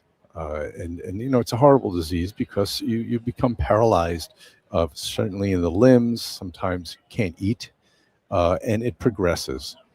Now, in the general population, 1 in every 400 people will develop ALS in their lifetime. In the NFL, it's 1 out of every 100 players. So it's highly prevalent in the NFL. And it probably has a lot to do with the subconcussive blows because it tends to involve linemen, linebackers. Yeah. It's not those concussive, spectacular blows you see when games are played. It's a devastating disease. Now, we have a therapy, an immunotherapy, that lowers inflammation, because what happens in ALS is that inflammation is very high, and the good guys, regulatory T cells, dampen it. And, that's important because if you have an invader in your body, you want it to be attacked, but then you want to go back to kind of this balance. And people with ALS have dysfunctional regulatory T cells. So we have an immunotherapy that revs up the regulatory T cells. We've given it to patients. And in fact, those patients with ALS did not progress. It was remarkable. Yeah. Which means that they're going to live longer. So we now have a study that hopefully will eventually get us approval. That's ongoing right now. It's a controlled, placebo-controlled study across the United States and Canada. So this isn't a Hail Mary pass, so to speak. We're in the red zone. Right. We want to get this study done. We want to get positive results and then have this therapy available. So for your listeners and their family members, if anyone is diagnosed with ALS, they can go to trials.koyatherapeutics.com. So that's trials.koya, koyatherapeutics.com. That lists all the sites around the United States and Canada that are participating. And if they think they or a family member could be eligible, they should call and see whether they have eligibility to go into this trial. Doc, thanks for stopping by. Solomon, thank you for talking some football with us, and good luck the rest of the week, guys. Guys, thank you for having us. We greatly appreciate you. Absolutely. Solomon Wilcots and Dr. Fred Grossman hanging out with Bleck and Abdalla here on Westwood One Sports and the Westwood One Sports app. We'll be back. You're talking Super Bowl this week, and we're living it live from San Francisco, grabbing the stories, the guests, and the moments that matter on Westwood One Sports and the Westwood One Sports app.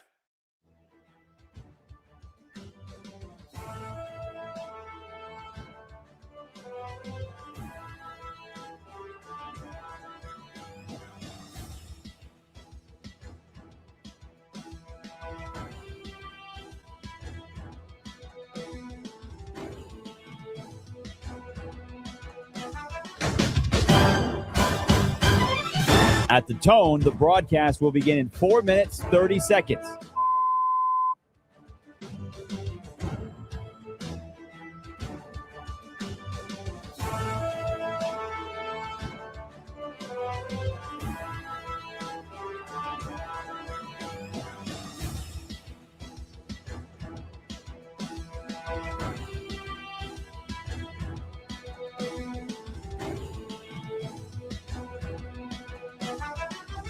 At the tone, the broadcast will begin in 4 minutes.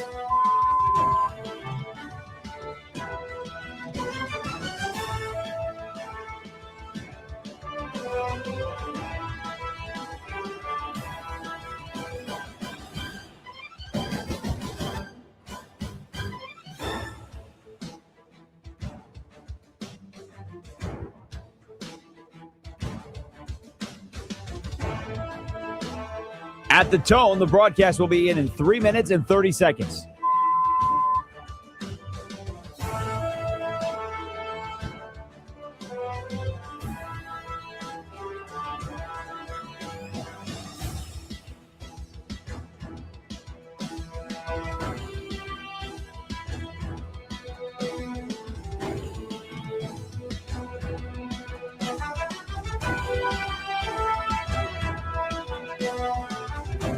At the tone, the broadcast will begin in 3 minutes.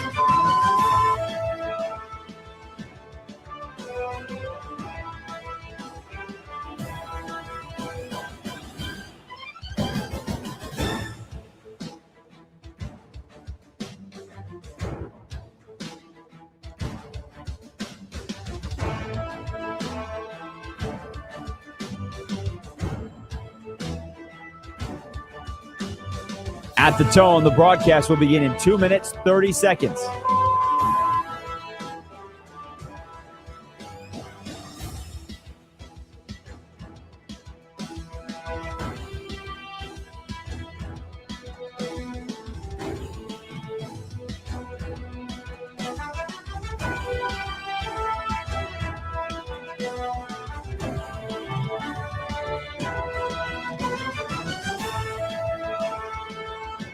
At the tone, the broadcast will begin in 2 minutes.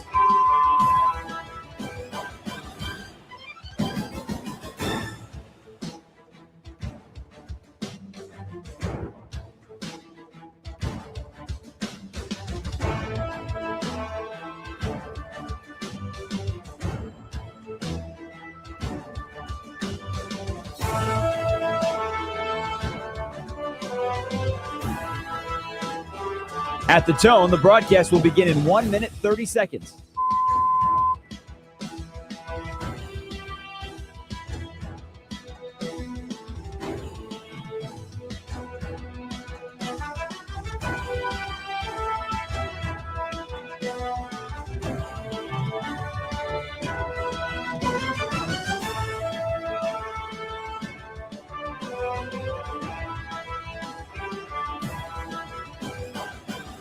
At the tone, the broadcast will begin in 1 minute.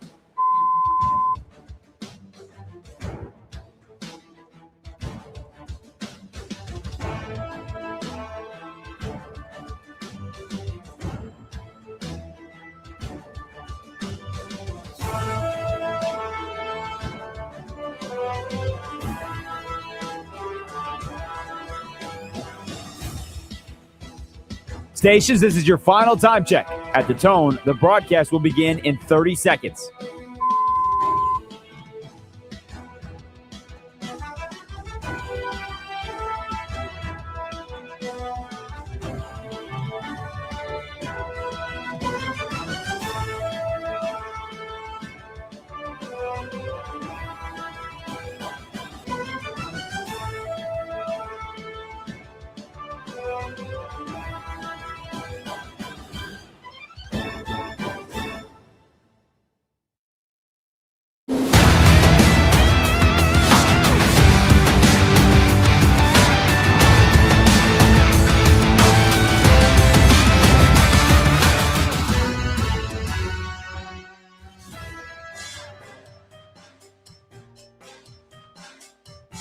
Live from San Francisco, the site of Super Bowl 60, Westwood One Sports presents Bleck and Abdalla.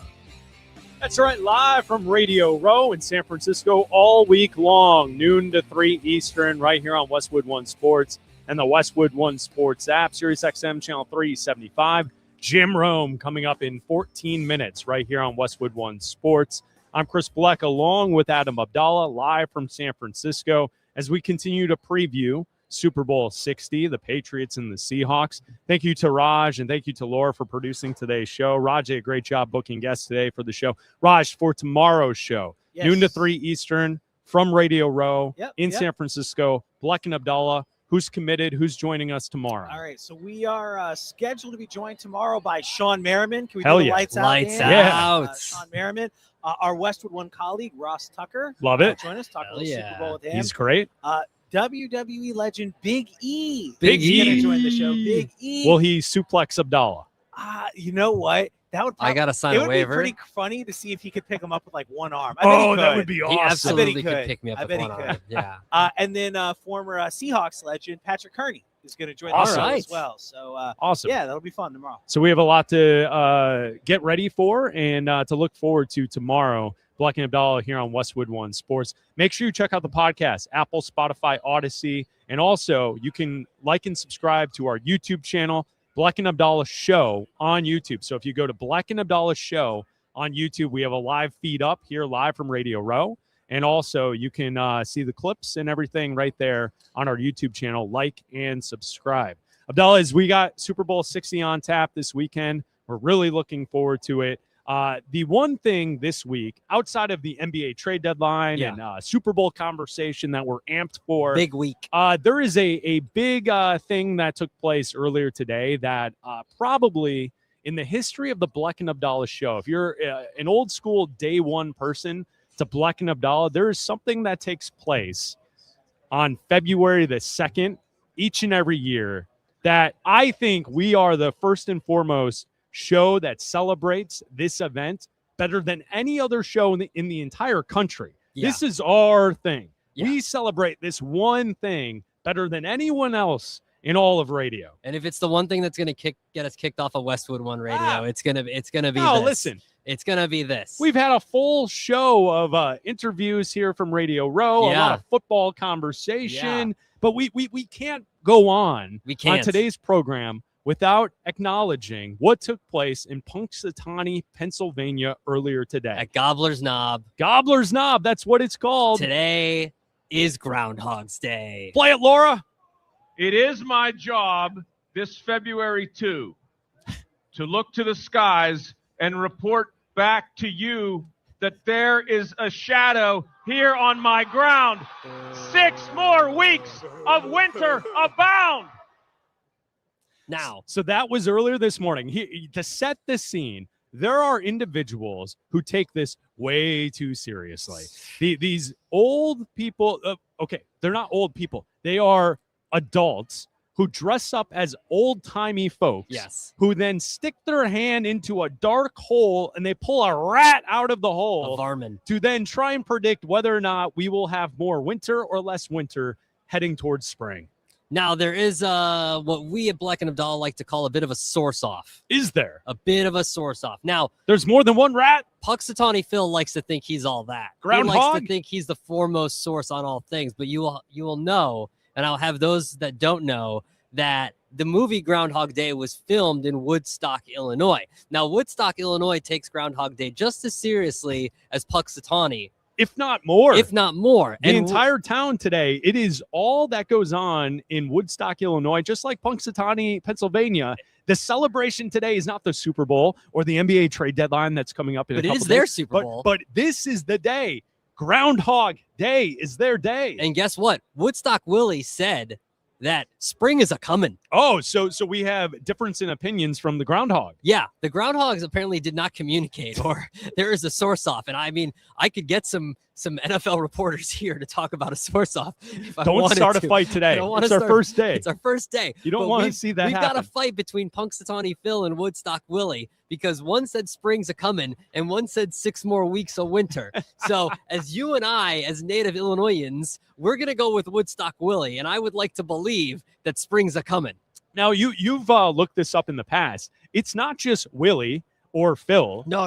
They're not the only rats in a hole that people no. pull out to try and predict whether or not spring is coming early. There are all kinds of different names. I think there's a Harry the groundhog. There's all kinds of them in all these different towns around America where people celebrate Groundhog Day. Yeah, so there's a Wereton Willie from Ontario.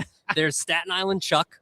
Oh, you know that he's aggressive. Yeah. Right. Like I'm sure Staten Island Chuck is like Costos. There's right. Oh, Don't you think that he's coming out of the hole just giving you all kinds he's of got the slick back hair too, opinions, and he's just got all kinds of energy. The gold chain and the slick back hair too. There's Dunkirk Dave from New York. What? There's Jimmy the Groundhog from Wisconsin. There's General Beauregard Lee from Georgia. Oh, geez. There's Concord Charlie from West Virginia. There's, I don't know if I can say that one on the radio. Can I say that one? Nope. No, I don't think you say can. that one. I think it's Billy. There's something Billy. Fred Lamarmot from Quebec, which translates to Fred the Marmot from Quebec, if you will.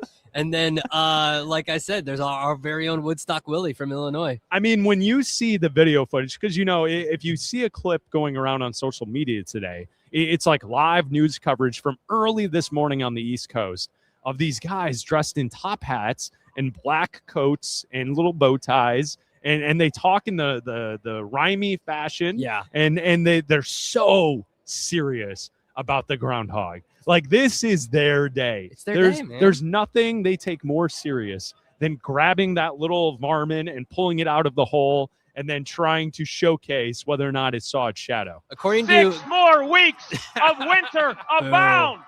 According to groundhog-day.com, there are 74 weather predicting freedom-loving American groundhogs. Oh, yes. Around Of our course. great country. I don't have time to name them all, obviously, but Buffalo Burt Buffalo is one Burt. of them. That's a great name.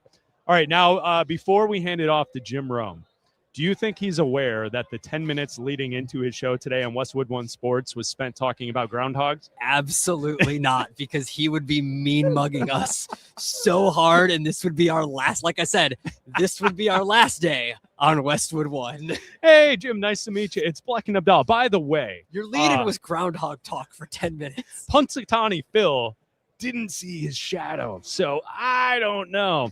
All right, we'll be back tomorrow from Radio Row in San Francisco. It's Bleck and Abdalla on Westwood One Sports. Jim Rome is next. This is Westwood One Sports.